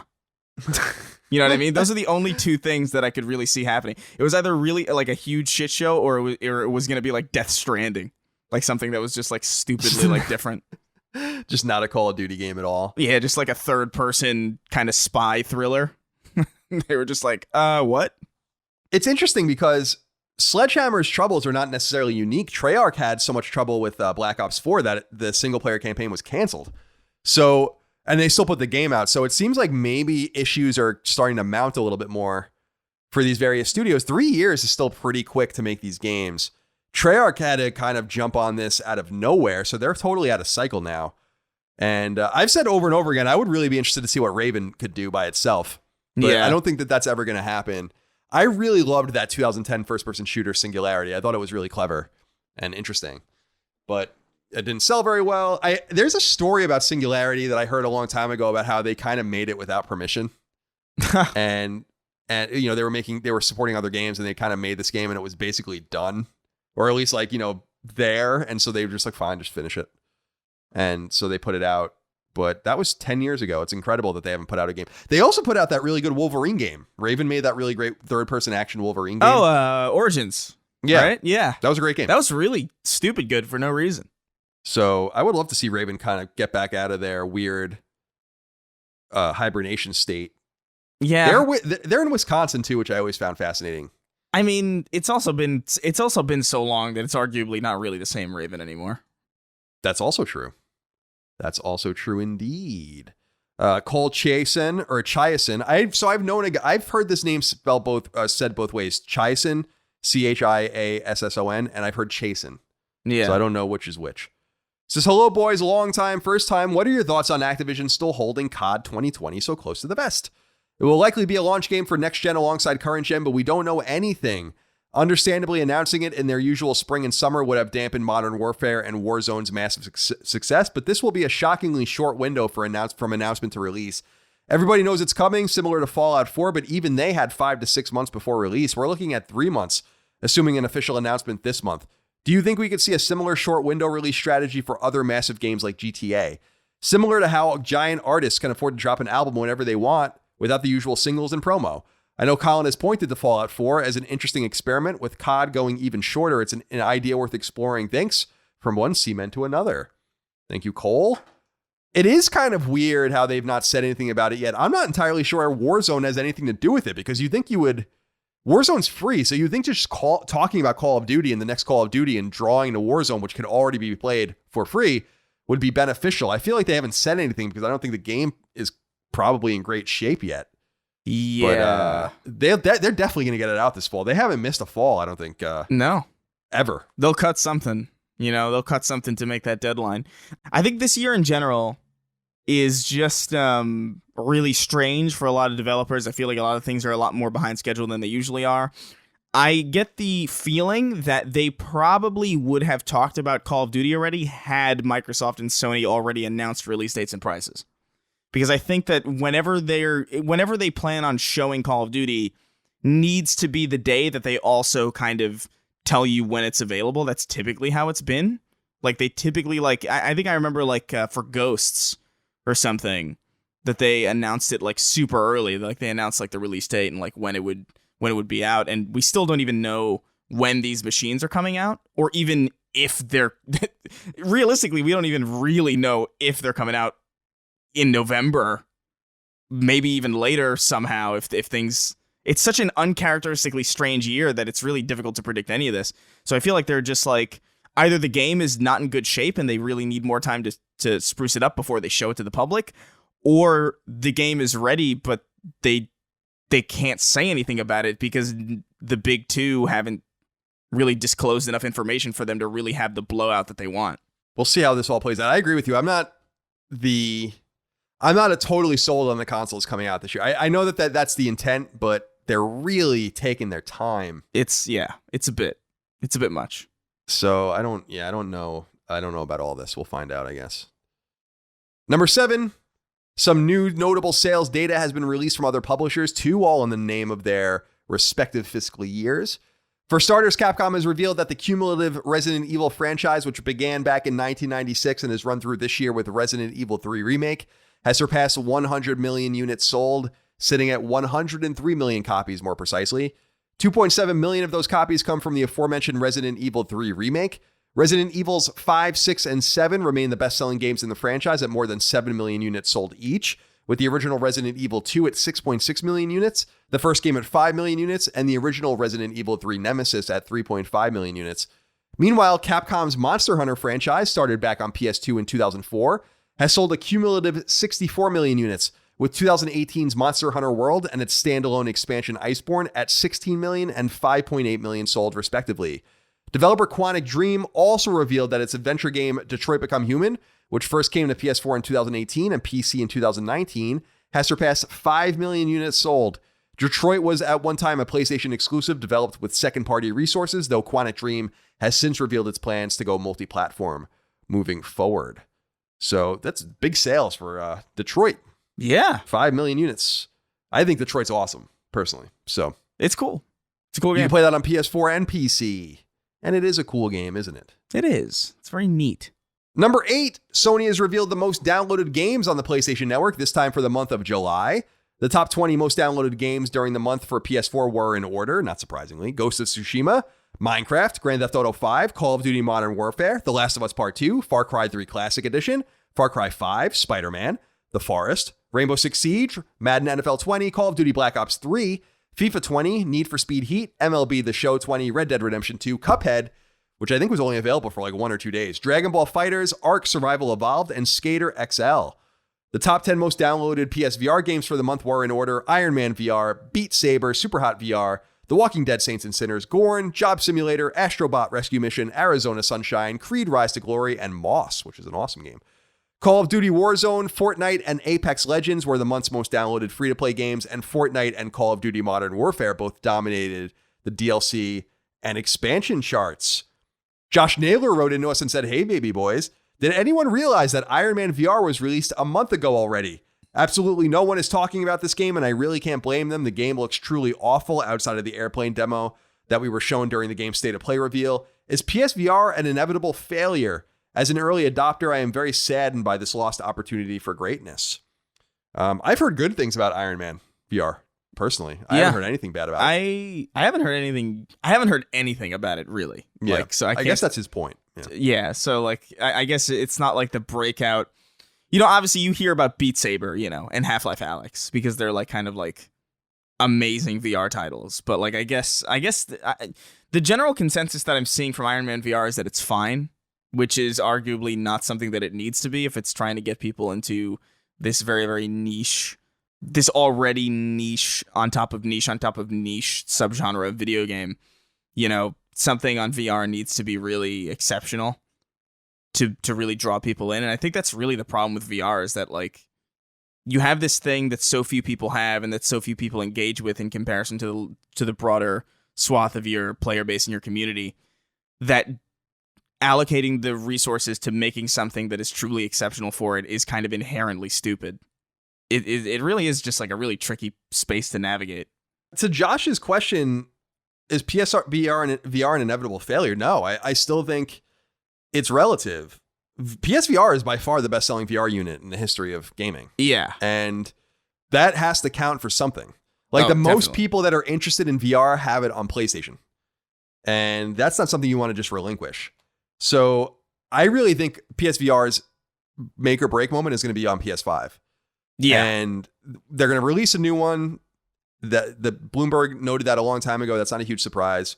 They need to, because they need to figure out a way to up the resolution and all of that. It's just not going to be acceptable on PS5. But I don't think it's a failure at all. I don't play it like I thought I would when it came out in 2016. I was playing it a lot in 2016, 2017. So I'm certainly part of the problem, but people like it. I mean, we got a lot of letters about it, and Iron Man VR being the best-selling game on there shows that people are somewhat engaged. Otherwise, you would just see the same games over and over again that are cheap. Yeah. But Iron Man VR is like a $40 game, so to see it at the top of the list is pretty good. That's a good sign for sure. Yeah, I don't know how many copies did it sell. I mean, here's my guess on how many copies Iron Man VR sold. Let's say like 125,000 copies or something like that. That's my guess. Mm-hmm. And that's not great, but it's better than 0 copies. It's good for VR. VR is traditionally very niche, so 125,000 for that's pretty good. I'm honestly kind of stoked to see Far Cry 3 Classic on there. Me too. I love Far Cry 3. Oh, me too. And I just platinumed it again, the Classic Edition, because Dagan and I did a knockback episode about it.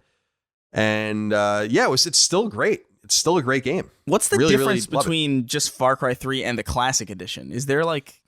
There is no difference, really. It's just a port. It's just like up-resed? Yeah, it's like up-res, I think, a more solid frame rate and playable on PS4. So that's good. I don't know if it's as big of a deal on Xbox One, if it's in Far Cry 3's and backwards compatibility or whatever. It could be like the BioShock collection where it's not even necessary. But yeah, I played it and recently, and yeah, Far Cry 3 really holds up. I love Far Cry. So yeah, cool to see it in there. And obviously we still see games like The Forest in there. It's worth noting that The Last of Us Part 2 is number 5, which is a little surprising. But maybe people have gotten their fill, and everyone who bought it was gonna buy it bought it already. I mean, it's also number 5 behind like Minecraft, Grand Theft Auto 5, and Call of Duty Modern Warfare. So it's not exactly a loss. Sure, no, definitely not. And you see some sports games still bubbling up, even though the new ones are coming out soon. FIFA 20, NFL Madden 20, both of these are on the verge of being released in their 21 version. So that's interesting. MLB The Show is probably cranking because of the baseball season coming back. And yeah, it's cool to see Cuphead on here. I really think, I'll look real quick, but I think Cuphead was only on PS4 for like a day or two. Let's see here. Yeah, it came out on July 28th. 30 days, half September. So 31 days. So 3 days. 28, 29, 30. Well, technically 4 days. It's still interesting to see it on there, though. At that position. So, yeah. Shout out to Cuphead. Number 9, if you've been listening to our show weekly, you'll know that the claims of sexual impropriety at publisher Ubisoft have resulted in a massive reshuffling of its executive suite.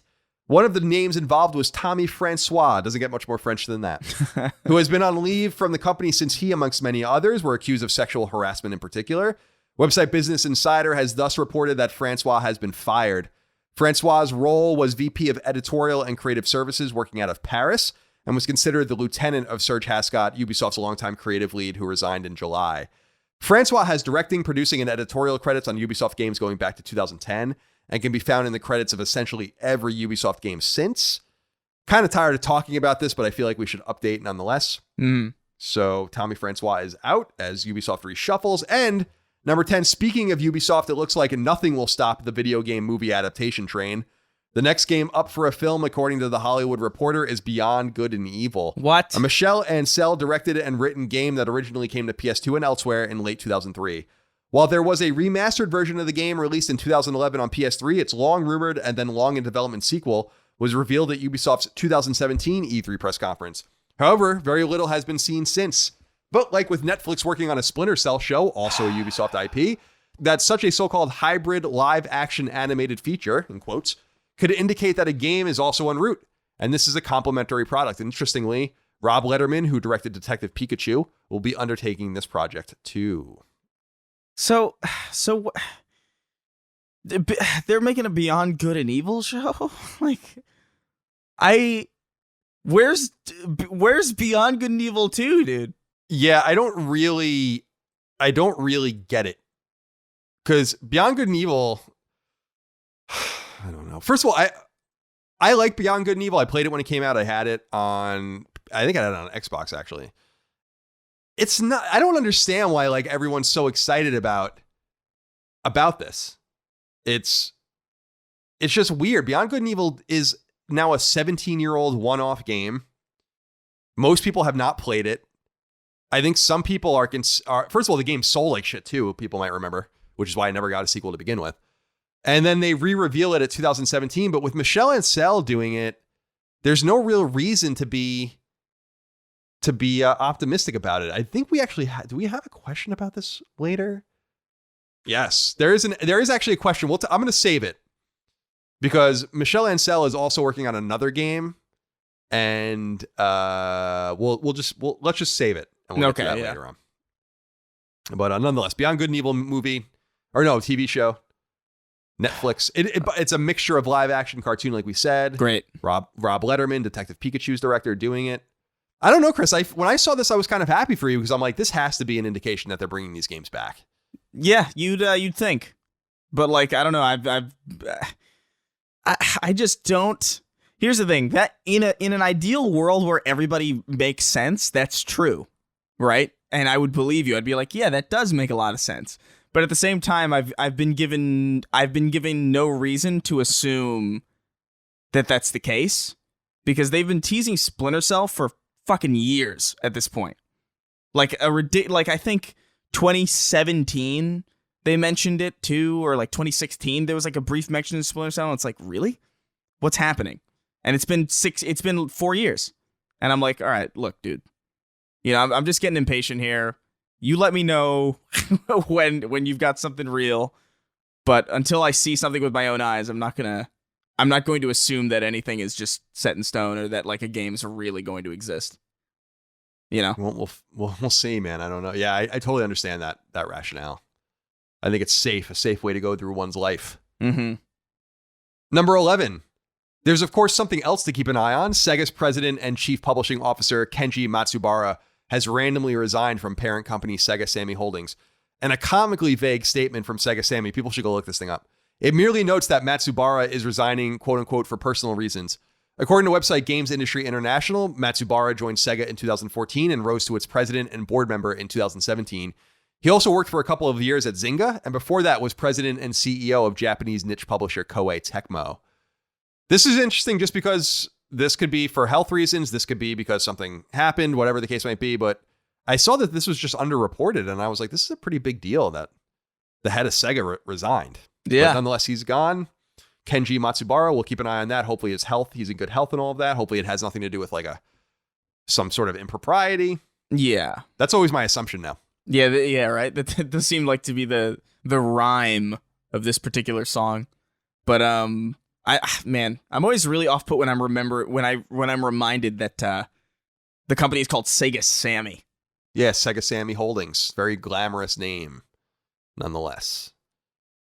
Number 12, PlayStation Now is getting a few new key games in August that are worth mentioning. For starters, the episodic Hitman 2, developed and published by IO Interactive in 2018, has come to the streaming service and will be available until early 2021.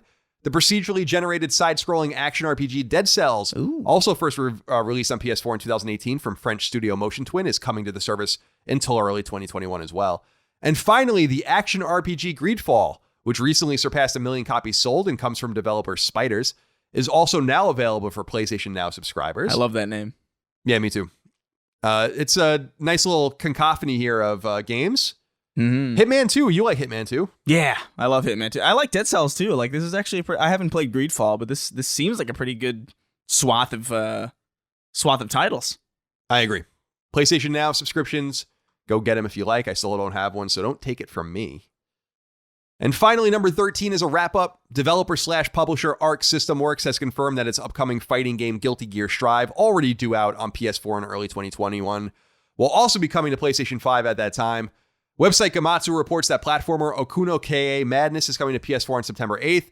That puzzle game Ever Forward comes to PS4 this winter. That procedurally generated 2D compilation The Alto Collection comes to PS4 on August 13th. That beat-em-up Ogre Tale is coming to PS4 on August 20th. That tactical RPG Necromunda Underhive Wars is coming to PS4 on September 8th. That survival horror game Tormented Souls is coming to PS4 at some point in 2021. That brawler Nine Monkeys in Shaolin is coming to PS4 on October 16th. And that strategy RPG Wintermoor Tactics Club will come to PS4 on September 10th. Website Push Square reports that Wipeout-like game Pacer is coming to PS4 on September 17th. Publisher Electronic Arts has revealed that its recently released multiplayer game Rocket Arena is already available for free via EA Access. Not a huge surprise. I called that failure a mile away, by the way. People should go look back. That game went from $30 to like $20 to $5 to free in like 2 weeks. Yeah. So to say that it bombed is probably an understatement. Rockstar has revealed that Grand Theft Auto 5, which we already knew would be on PS5 alongside GTA Online, will have content exclusive to next-gen consoles available in 2021, though it remains to be seen what the nature of that content will specifically be. And finally, publisher Bethesda revealed that both Doom Eternal and The Elder Scrolls Online will get native PlayStation 5 versions of those games, including a free upgrade for those who already own the PS4 iterations. Good. So not too bad here. All right, so Chris, it's time to get into the new game releases. We have a few things to talk about here before we do. Kirk wrote in and said, "Hey guys, I've got a serious problem with your version of the drop. You don't say the name of the game enough. It's not the same if we don't hear the name of each game 3 or 4 times in the description. How else will we remember what game you started describing 11 seconds before? Thanks and keep on keeping on." Thank you very much, Kirk, for that. We'll try to use the name of the game more.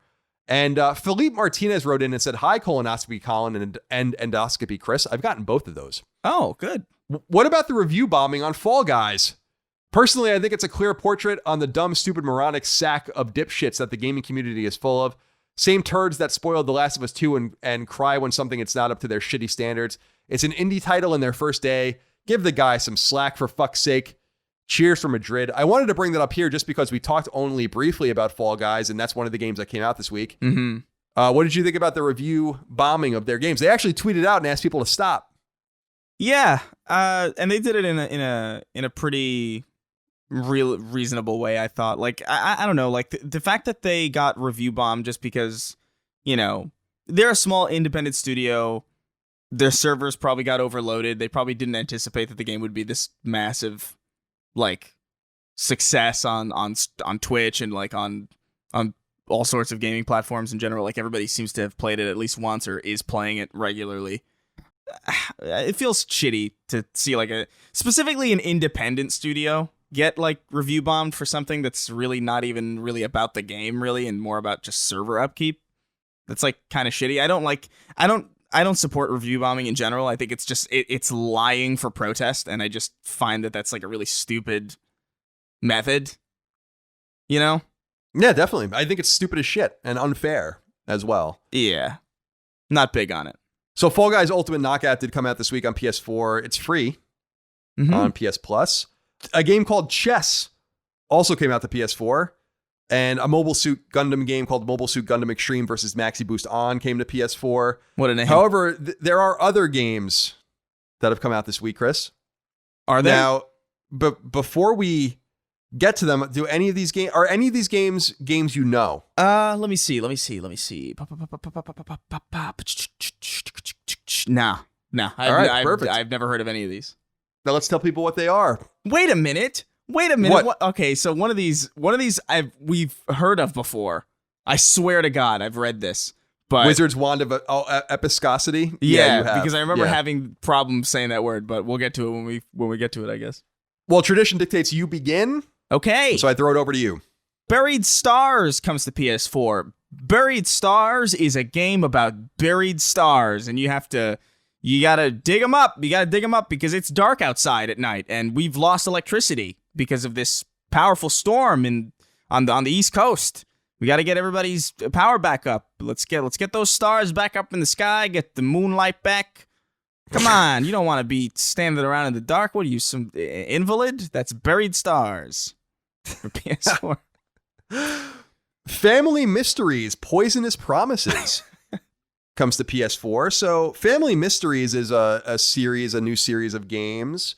Takes place in Moose Jaw, Saskatchewan in Canada. And it's about a family that doesn't much like each other. Kind of like there's kind of like a schism here. I don't want to say like a Hatfield and McCoy's. It's just one family. Mm-hmm. And in Poisonous Promises, which is the first game, the Ma and Pa, as they're called, the mom and pa character, Ma and Pa, both end up dead. They thought they were going to trip mushrooms. Oh, wow. But they took some sort of poisonous mushrooms, and they were promised that these mushrooms weren't poisonous, that they'd in fact let them trip balls. And so these poisonous promises were indeed broken. And that's Family Mysteries. Poisonous Promises coming to PS4. It is a walking simulator / adventure game. All right. Fantasy General 2 Invasion comes to PS4. Have you ever fantasized about being a general as well? Well, here in this game, you get to invade whatever the hell you want. Saskatchewan, Crimea, Sears, and Roebuck Holdings. Anything you could think about, anything that you could fantasize, you can invade with your newly acquired general skills. And that's Fantasy General 2 Invasion on PS4. Hellpoint comes to PS4. So Hellpoint is about the point in which you arrive at hell. So hell, if you really look at hell as a piece of geography, it's a triangle. Mm-hmm. And the apex is at the top near the core of the earth, or I'm sorry, near the crust of the earth, and then it gets wider and wider until the base of the pyramid is at the mantle and near the core of the earth. And so Hellpoint has you finding in an archaeological dig this secret entrance to hell, and then about the misadventures that occur once you enter. Nice. That's Hellpoint on PS4. Yes. Naughty comes to PS4. This is a prequel to naughty bear before the bears are even brought up, before the bears even come into the picture. This is just the general concept of naughty. The art style is really difficult to explain because I haven't conceptualized it yet. But you play as the general concept of naughtiness, and you infect different species and try to wreak havoc and mischief in their own unique ways, and that's naughty, I guess. All right. I don't know. Memory Lane comes to PS4. Memory Lane is a bowling game, but you bowl on different lanes from the past, and you have a lot of nostalgia, and it brings you back the smells, the sights, the sounds of disco in the 1970s, of greasy nachos and hot dogs in the pre-COVID era. You would never put your hand in a bowling ball and then eat food now. But back in the 80s, you sure as hell would. And that's what Memory Lane is all about. It's about the way we used to bowl. Memory Lane on PS4. It's good. Okay, let's see. Nowhere Profit comes to PS4. Nowhere Profit is a game about making Rocket Arena, where you... That was mean. It's a game where you start a business and it fails, and then you have to... You're overcome with vengeance, so you try and tank every other business that exists, and that's Nowhere Profit. Sounds like capitalism. Yeah, basically.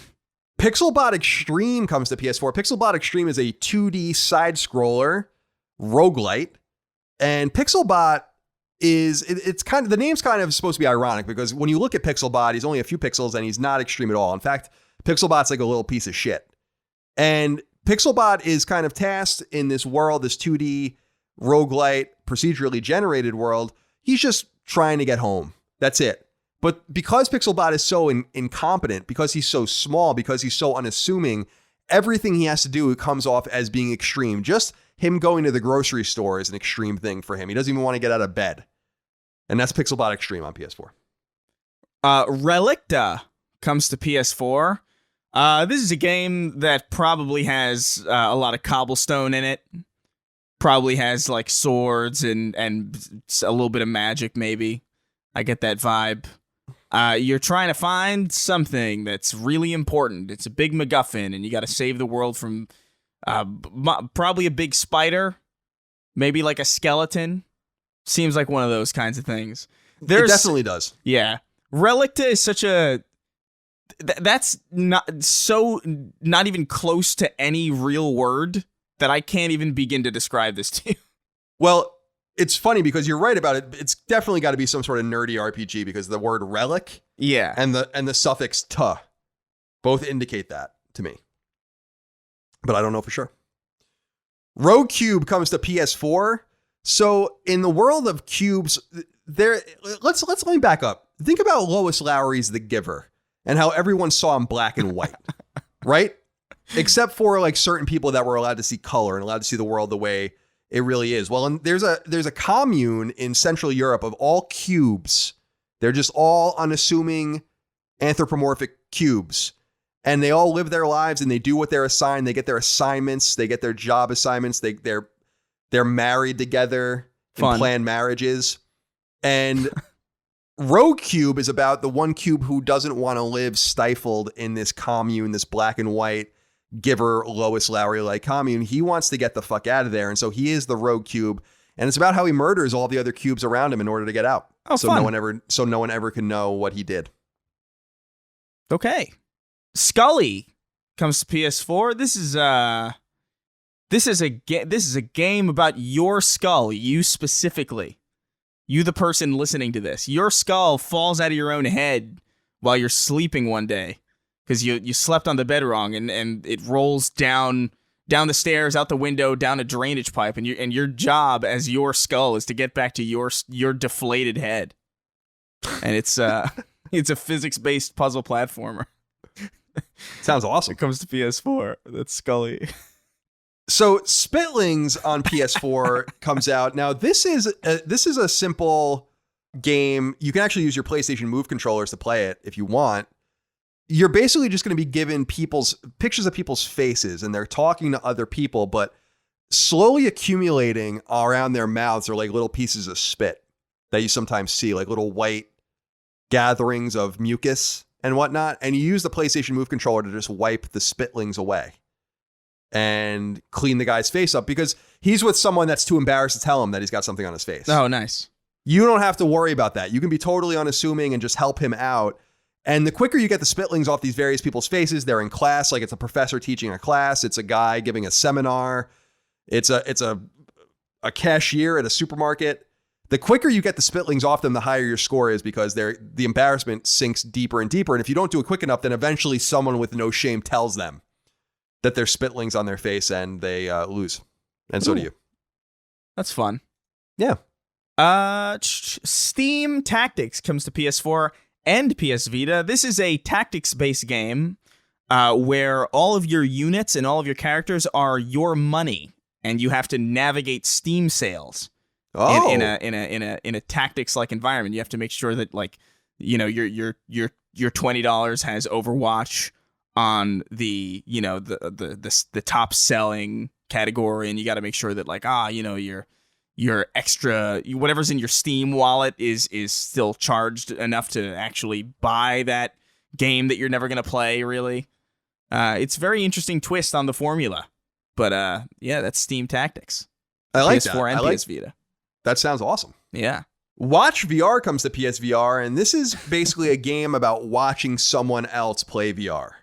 So it's a meta game. In Watch VR, you put on your headset, your PlayStation VR headset, you sit down in a chair, you look around, and in the distance, with your DualShock controller in hand, of course, in the distance, you see someone else sitting down in a chair playing VR. And so you can walk around them, watch them, look at the silliness, look at how weird they look and how funny they look. You can laugh at them or whatever. Easy platinum trophy, from what I understand, as well in Watch VR. So check it out. Yeah. Watch VR on PSVR. That's actually a great idea, honestly. You just your goal is to just trip up this dude playing VR.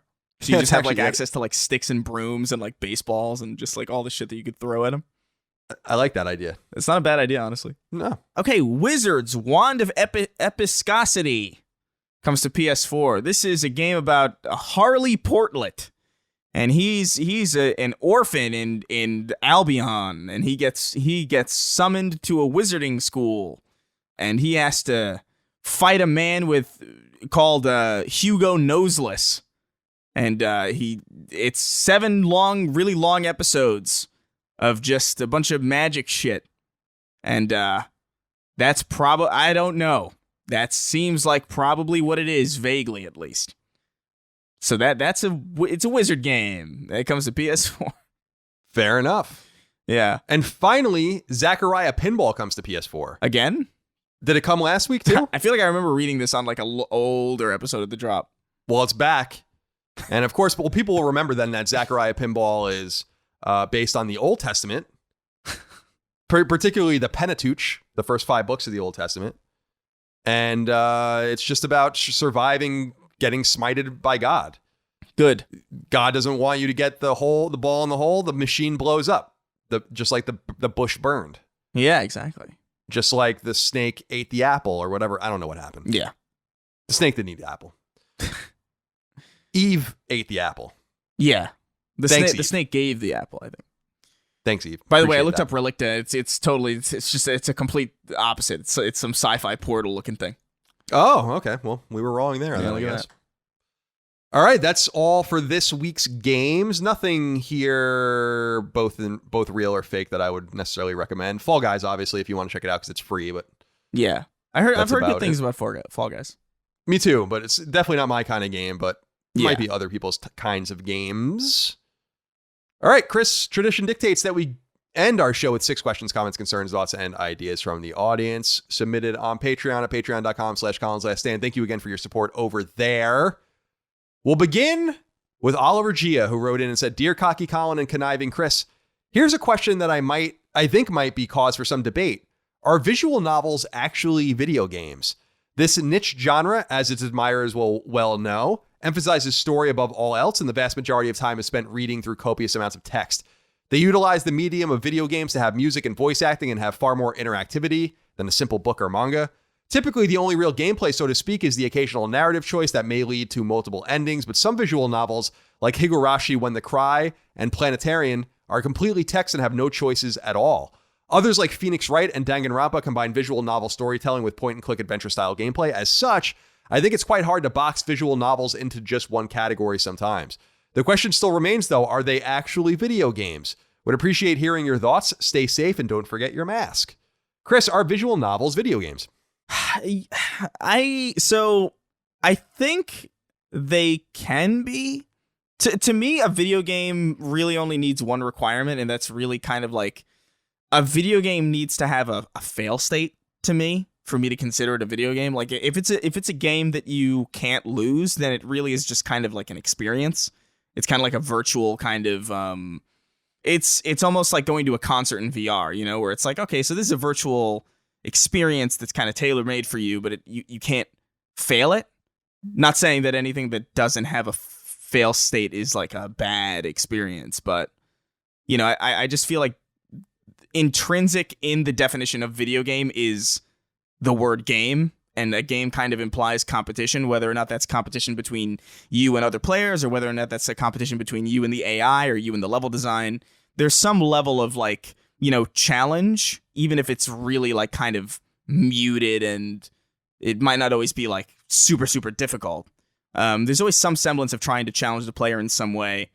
And I don't really know if all visual novels qualify under that specific definition for me. But I think it's also kind of weird to just say that this is arbitrarily not a video game because it's not something that I'm particularly familiar with. So I'm kind of like, I don't know. I don't really care about what is and isn't a video game, but I am kind of vaguely interested in this topic because I've seen this discussed for like a really long time.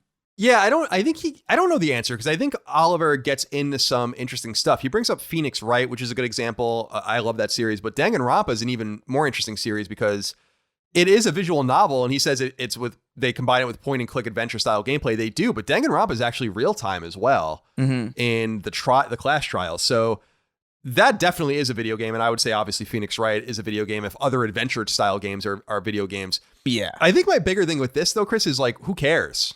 Yeah. I don't want to discount this question completely, but this is the same kind of argument we have about cell phone games and what kind of games are games and who's a gamer and stuff. And I'm like, yes, interesting. And I like having those kinds of conversations, and I've had those kinds of conversations, but ultimately it doesn't really matter. I would say that if a visual novel has any sort of control in it, then it's a video game, even if it's just linear.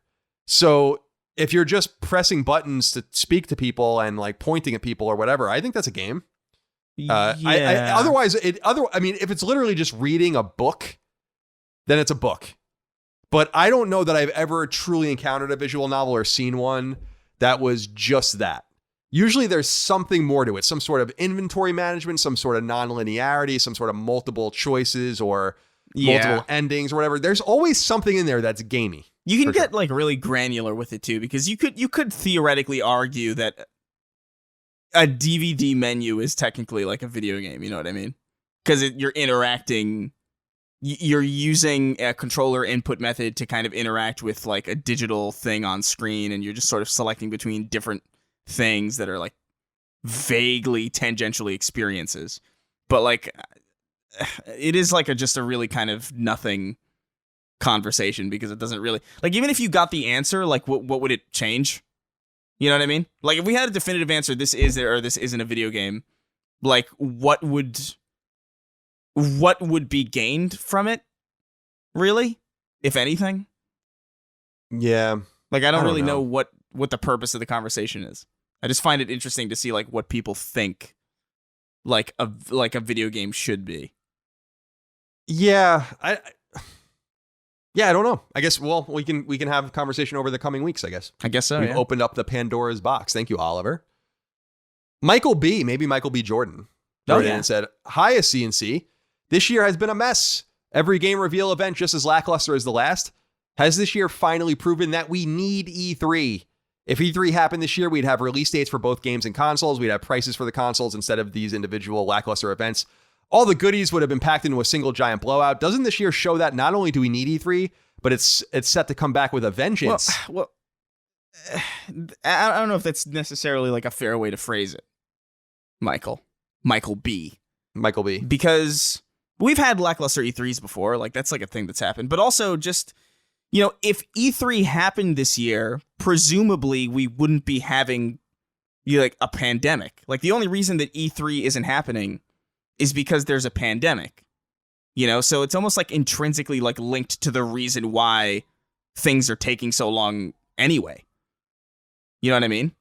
No, definitely. And I would go a step further and to say that, let's say we were able to have an E3 in this environment, which we obviously weren't, but then people were still working in this environment, in this virus environment, then everything would have been delayed anyway. So E3 would have just shown shit. All the dates would have had been corrected.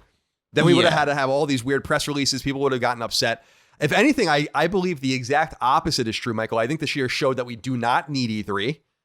We do not need these mega shows, and that publishers and developers can control the message at their leisure, and that it actually gives us more to talk about. I've been in the games industry a long ass time, and this has been one of the most interesting summers that I can remember. Not from games being released. There's not that many games being released outside of the 2 PlayStation exclusives, but which are great. But that this creates a lot more buzz for us to talk about. As enthusiasts, I feel like this is much more exciting. I hope E3 stays far away.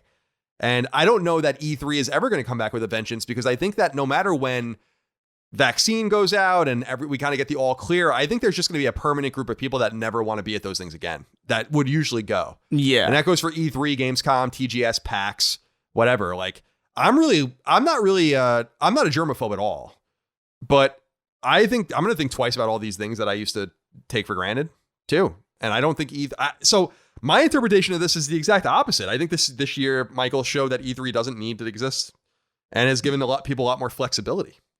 Yeah, I don't know about that one. Well, talk to me. No, I'm getting really sick of all these shows that are just happening now, where it's just like, okay, here's a Square Enix show, here's a Eidos Montreal show, here's a Beyond Good and Evil show. And it's just like, do we really, I don't know, like it just gets to the point where everything's just disjointed, and it's just, you have like an overwhelming schedule at this point where it's just like, okay, here's like 50 different shows from different publishers that didn't need to show anything. That EA show was so stupid. And I feel like it would have been less stupid if it was like, if it could have just gotten lost in the noise of just like the 3 days that we normally have. I also think that the 3 days of E3 are just typically a lot more interesting and a lot more exciting, because everybody's kind of, I feel like it's the one time where everybody is really kind of on the same page, in the sense that everybody is excited at once, and there's like kind of like a contagious joy to that, where it's like, the Xbox showcase happens, and then I'm in the text chat with my friends, and like half of them are like, oh yeah, I already saw the PlayStation show, so I'm not, but like, so I'm not interested. But it's like on E3, it's like everybody's having fun the same day. Everybody's talking about the shit that they're excited about. I don't know. I feel like it's sad that we lost it, but do we need it? Probably not. Is it going to come back? I don't think so. I think it's probably going to stay gone. I think that's fine, but I do think that publishers should probably think twice about having showcases when there's clearly nothing to show for a lot of these people. Like there's so many of these showcases that have happened that I'm like, you really didn't need to do any of this. But doesn't this then, because I don't disagree with that at all, but then doesn't this symbolize that we just need to find, as an industry, find our way in this new normal, that people need to collaborate on their shows, or just know when not to try to take the spotlight and the microphone if you don't really have a reason to take it? Yeah. I just feel like the requirement is, and the onus is on those doing these shows, not necessarily the situation itself. Like, oh no, for sure, but it's but it's still it's still happening regardless. You know, so it's just like, oh man, how like every single E3 that Bethesda has shown up after Fallout 4 has been just like, what? Yeah, like more disappointing than the last year. Yeah, it's just like, you don't have to do this. Like, you really don't have to do this. You can show your games as a part of like a PlayStation showcase or an Xbox showcase, or even just like, I don't know, just put something out on your YouTube account or something. Like, I don't know. It's just frustrating, all these different shows that I have to now keep track of, and they're all scattered and like unpredictable and just randomly placed throughout the year, and it's just too much. Well, we'll see if we revert back to normal once the vaccine is done, and if we get our E3 back. And you might be in the plurality of people for all I know. I don't know. I'm sure this is a pretty common theme. I don't know. What do you think? I don't know. I think it'd be fine. I feel like I'll say this. I think it would be fine if we all just consolidated all of these events to at least the same month. Just get us a month of just solid straight stuff, so we don't have to like plan for like an entire like year's worth of random surprise events. So I don't have to film a pickup for the state of play that's happening right now. Yeah, they apparently showed some stuff off, but I'll save it for the pickup I do. Nothing crazy. All right. Well, thank you, Michael B. Appreciate you writing in. Let's see here. Mark Luscombe wrote into us and said, hello, the C's. Do you think that PS Plus will remain as it is now for PS5, or will a new subscription model or a product be introduced around paying to play online? Getting free games, in quotes, as part of PS Plus seems to me to overlap with the PlayStation Now model. Will Sony or should Sony revamp PS Plus for PS5 or remove it and replace PS Plus with something else? And how could they or should they do this? So Mark is undoubtedly writing in about this because of what's going on with Xbox right now and the rumors that are circulating, although I think the rumors have been stricken down. I don't know which one's right. But I think that's why he's writing in. So the rumor recently, as Chris knows, is that Microsoft was going to basically get rid of Xbox Live Gold completely. And this is something that they shot down. Basically, this idea that they would actually have free-to-play online games. This whole flipping of the script, which would be fascinating, but that's not going to happen.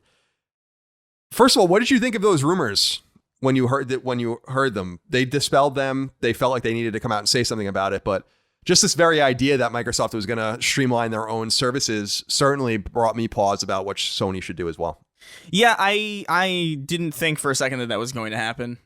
But, you know, the fact that rumor got so big that Microsoft had to address it, I think is kind of interesting, because it kind of shows how the general public, you know, outside of YouTube comments and outside of like Twitter, kind of views Microsoft. And they have flipped the script in a weird way where there's this interesting expectation of Microsoft to be insanely consumer friendly. Like this rumor wouldn't have gained steam at all in like 2012, you know? Like yeah, they're gonna get rid of Xbox Live Gold. Okay, sure. What is Xbox Live Silver now? Is that just like what everyone gets? That's just basic. That's just like it's. I don't think there even is a Silver. Like Silver. Oh, there isn't? Well, Silver. That's old school. I haven't thought about Xbox Live Silver in a long time. But Silver was just basically like default. Like, you know, you could buy stuff from the store. You could, you know, join your, you could add friends and message friends. And it basically functions as, you know, Xbox without Xbox Live. You know, you're connected to the internet, but you can't play. You don't have any like, yeah, you can't play with other people. And Gold is literally just like, you know, it's just PlayStation Plus, where like you can play with other people and you can get free games and stuff. Well, I will say this to Mark's inquiry. I do think it's imperative for Sony to just fold PS Plus and PS Now into the same thing. I agree, yeah. I just think that would be such a huge coup for them. They would have to raise the price, I think. So I understand why they have a la carte availability. But PS Plus is basically just free games and online accessibility now. And you know, some sales. So what they could really do is just scrap PS Plus and make online free, and then just have PlayStation Now as just a concurrent, constantly roving catalog of free games. It seems to me a no-brainer. Yeah, in my mind. I know that they have a lot of latent income with PS Plus and that it's low cost. PS Now is much more expensive for them to run, but I think that that's the future. So just say like, listen, like online is free. We don't have to give you free games every month now because you'll have like hundreds of them every month. Yeah, but I think the issue is that people buy PlayStation Plus. You know, people might stay with PlayStation Plus because of the deals and, you know, because of like the extra perks. But there's no doubt in my mind that people buy PlayStation Plus because they kind of have to enjoy their multiplayer stuff. Like, I think that's what gets people in. And I think the features that they get accustomed to is what gets people hooked and what gets people to stay in that ecosystem. So I don't know necessarily if making online free is the best business move, just because it's so much free money that you'd be kind of weird to just say no to. But I do think that PlayStation Plus and PlayStation Now should be folded into the same thing. I do think like even just like a slight price hike would probably be fine because again, people, you have the dominant console platform. People are going to pay to play online with their friends anyway. Like it's very, I feel like most people would be fine paying a little bit more for a little bit extra than, just sticking with the same old scenario. I do think a similar thing is going on over on the Xbox ecosystem where they're lumping in Game Pass and the game streaming. They're lumping in Game Pass with xCloud or whatever. And that's supposed to happen in mid-September, which I think is totally smart. Like that's exactly how you get that into the hands of like a lot more people. And I think PlayStation Now, while a little bit janky and not exactly the best in my experience, it does offer something, and you just want to get that offer out in front of a lot of people. And I think the best way to do that is to lump it in with something that everybody's kind of already accustomed to and already kind of, I don't want to sound too bleak, but like already kind of dependent on for their online content. I think it's wise. Yeah, I agree with you from a business perspective. There's no doubt that there's a lot of wisdom in keeping PS Plus. 45 million active PS Plus subscribers at, let's say, an average of $7 a month is an extraordinary amount of income. That's billions of dollars a year. Yeah. So, yeah, I agree with you there. And it seems to be low cost other than the acquisition of the games themselves and the lump sums they pay. PlayStation Now is much more expensive, but they got to figure out a way to fold these things at some point and make it easier for everyone to comprehend so that maybe PS Now goes away. PlayStation Plus is just a thing, but there's that perpetual catalog of games. I love that idea. And I think that would be incredibly competitive for them to do that with Microsoft. But I think so too. I'm sure they'll have more to say about services before the console comes out. Empty Symbol wrote into us. We've actually gotten this question a couple of times over the years, but I always like to revisit it. He says, "Hey, Colin and Chris, hope you guys are doing well. Been a longtime fan and decided to finally submit a question to you. As we are coming up on the last months of the generation, something crossed my mind that I had long forgotten. In 2014 at E3, PlayStation announced the game called Wild. This game was supposed to be a sort of survival role-playing game where you play as a druid that has the ability to control any living creature. You use this ability to complete missions for the old gods, and each creature allows you to interact with the world in creative ways. For the time, this game looked pretty ambitious to me, and I was excited to eventually play it. Coming up on 7 years since the announcement, I haven't been able to find anything about this game or the studio that developed it, Wild Sheep Studios, probably due to the horrendous SEO, as every time I Google it, Breath of the Wild pops up. Anyway, I was just wondering if either of you remember this game or had any insight as to the fate of this title or the studio. Anyway, take care, gents, and keep fucking that chicken. Thank you, Empty Symbol." Do you remember Wild, Chris? I do. So he's a little bit wrong here. This game was actually revealed at Gamescom, as I remember, because I was there in 2014. And here's the connection to what we were talking about earlier with Beyond Good and Evil. This is also Michel Ancel. Wild Sheep Studio, it was his studio when he tried to spin off of Ubisoft. Both of this guy's games just don't exist. And I think that should tell you a little bit about what's going on with him. So you explain the game totally right, Empty Symbol. It's a procedurally generated world with animals and you can kind of take them over. And it was a really cool idea. I remember seeing the trailer for the first time at the show, and they did show it at Paris Games Week in October 2015 as well. But this game's never coming out. Sony was supposed to be, this is a second party game. Sony's publishing and funding this game. If Sony said nothing about it, then it's not coming. This is why I'm confused why Ubisoft greenlit Michel Ancel's Beyond Good and Evil 2. Because he left Ubisoft, but is working in a second party relationship with Ubisoft. Wild Sheep Studio is also working with Sony in a second party relationship. Suffice it to say, this game's not happening. And as far as I know, no one has even heard of anything about this game or talked about it since 2017. Yeah. So, yeah, do you have anything to add about Wild? Not really, but I do think it's interesting that, the Empty Symbol here. He mentioned, you mentioned that it happened at Gamescom, and he confused it for E3, which is just kind of just really emblematic to me of just like how synonymous E3 is with just interesting and exciting shit, as far as like video games go. Like no one's ever confused an E3 announcement for a Gamescom announcement, like ever. I'm pretty sure because it's just ubiquitous. It's just so ubiquitously like tied to video games. It's insane. Well, I always love talking about Wild right in every 6 months or so, and we'll yeah, we'll say tell the the same Wild thing about story. I guess it was relevant today, technically. No, I agree. But for anyone that's holding, I mean, this game's definitely vapor. I wouldn't imagine. Vapor. I wouldn't imagine that this is going to come. Yeah. Mike Fowler wrote in and said, "Hi, CNC. I would like to know why this console war seems to be more toxic than the PS4 and Xbox One start of this generation. Like, before it was just the games. Now PlayStation is terrible for consumers for not using DualShock 4 for PS5 games, or they should be ashamed for making exclusive deals for add-on DLC and console exclusive debuts like Deathloop and Tokyo Ghostwire. But when Microsoft does the same with smaller indie titles like the Gunk or the Medium, they are praised. Those smaller titles sell consoles in my eyes as well.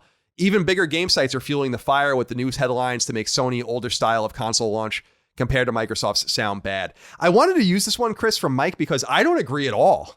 Yeah. I think the PS4 Xbox One generation, like going into that, was like total hell on earth in the games industry.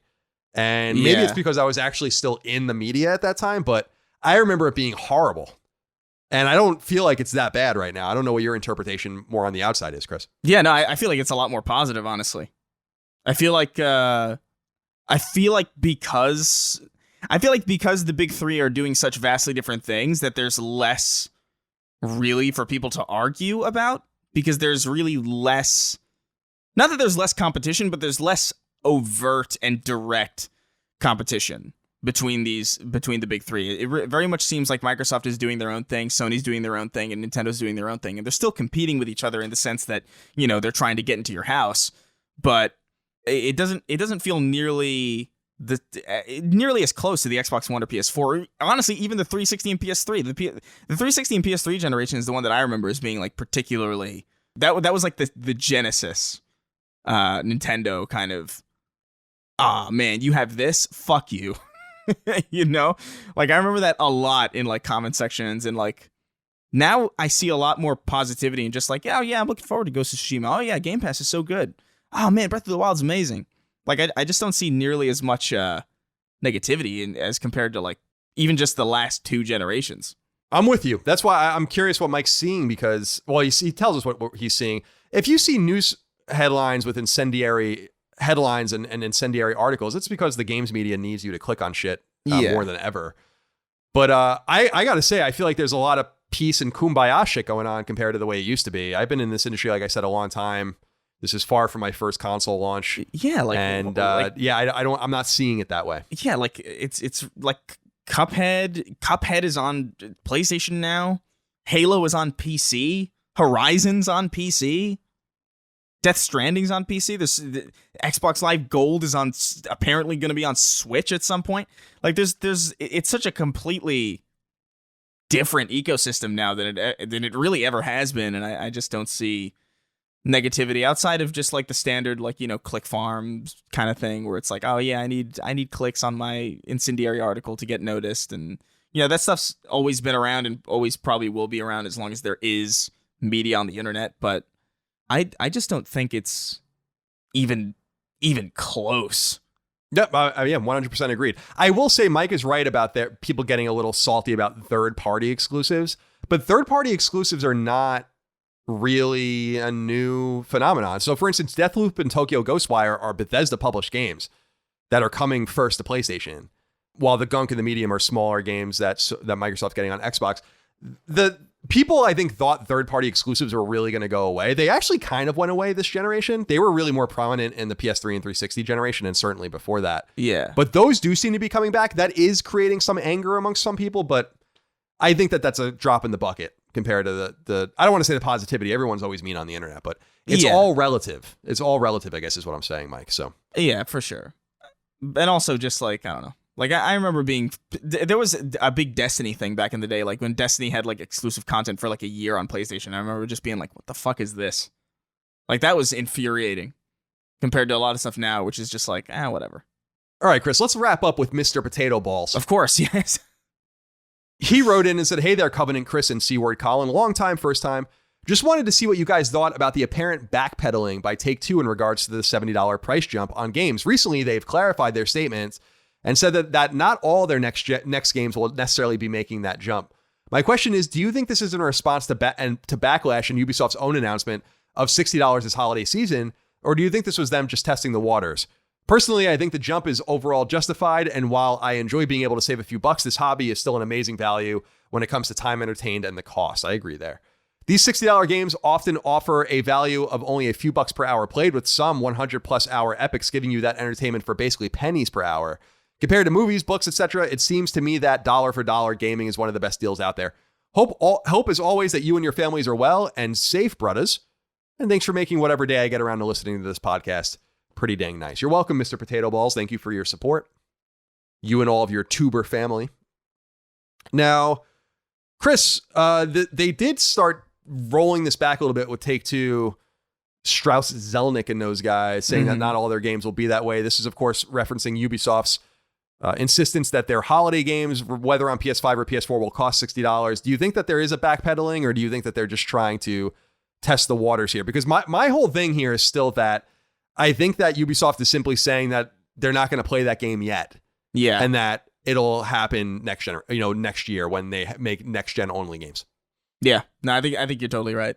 I think I don't know if they're really backpedaling. I think they are just kind of testing the waters. I do think it was a good move for Ubisoft for sure to just come out huge to just come out and be like, yeah, not us. And that kind of that definitely forced Take-Two to just sort of like say something, because otherwise it would be just confusing. I personally just kind of wish they would just get it over with. I don't really like this whole like, I don't want to play the $70 price game yet. It's like, well, I know you're gonna play it, so just play it. Yeah, you make an interesting point that it might be worse overall for them to do this after the consoles come out. Like you get 6 months of $60, like a 6-month grace period, and then suddenly everything's $70. And but the games are $60. Assassin's Creed Ragnarok was $60. And it's like, yeah, you're creating more incentive for complaints later on, but you're going to win the short game. So I think that that's what Ubisoft's trying to do. Not try to confuse the situation. I think Take-Two is clearly going to charge $70 for their games. I think, the reason a lot of this stuff's coming up right now is because the fiscal quarter just ended. So people are just talking business. And I think you're just hearing a lot of shit being said on financial calls that aren't necessarily accurate. So, but Mr. Potato Balls, thank you for writing in about that. Chris, that's all we have for this episode of Sacred Symbols, a PlayStation podcast. Do you have any closing comments? I am so hungry. Yeah, I gotta poop pretty bad myself. That cookie did not help. No, you got go eat. Get some meat on those bones, and yeah, I'm gonna make myself a meatloaf, and just a meatloaf. Just make meatloaf. I don't want you to put anything in it though. I just want you to get 80-20 ground beef and make it into a loaf, and then bake it. Yeah, and eat it with no spices, no ketchup. Put some baked beans on the side. Right, exactly. Yeah, well, there you go. Jeez, that sounds great. All right, Chris, well, I appreciate your time today. Thank you. Thank you. And thank you all out there for your love, your kindness, and your support of our show. We'll see you next time for Sacred Symbols Plus, and of course, Sacred Symbols, a PlayStation podcast. Thank you for supporting us on Patreon, like 10,000 and more of you do. We need your help. Patreon.com/ColinsLastStand for early ad-free access, the ability to submit your questions, comments, concerns, thoughts, and ideas, and other things. So thank you so much. We appreciate you. We'll talk to you next time. Until then, goodbye. Take care, guys. Sacred Symbols, a PlayStation podcast, is a product of and a registered trademark of Colin's Last Stand, LLC, and is recorded from Richmond, Virginia, and Burbank, California, USA. This show is conceived by, is written by, and is produced by me, Colin Moriarty. My co-host is Chris Raygun. You can find me on Twitter at NoTaxation and on Instagram at CLS Moriarty. Chris is on Twitter at Chris R. Gunn and on Instagram at Chris_Ray_Gun. Sacred Symbols is edited by Dustin Furman. To message the show online, please use Patreon's DM service.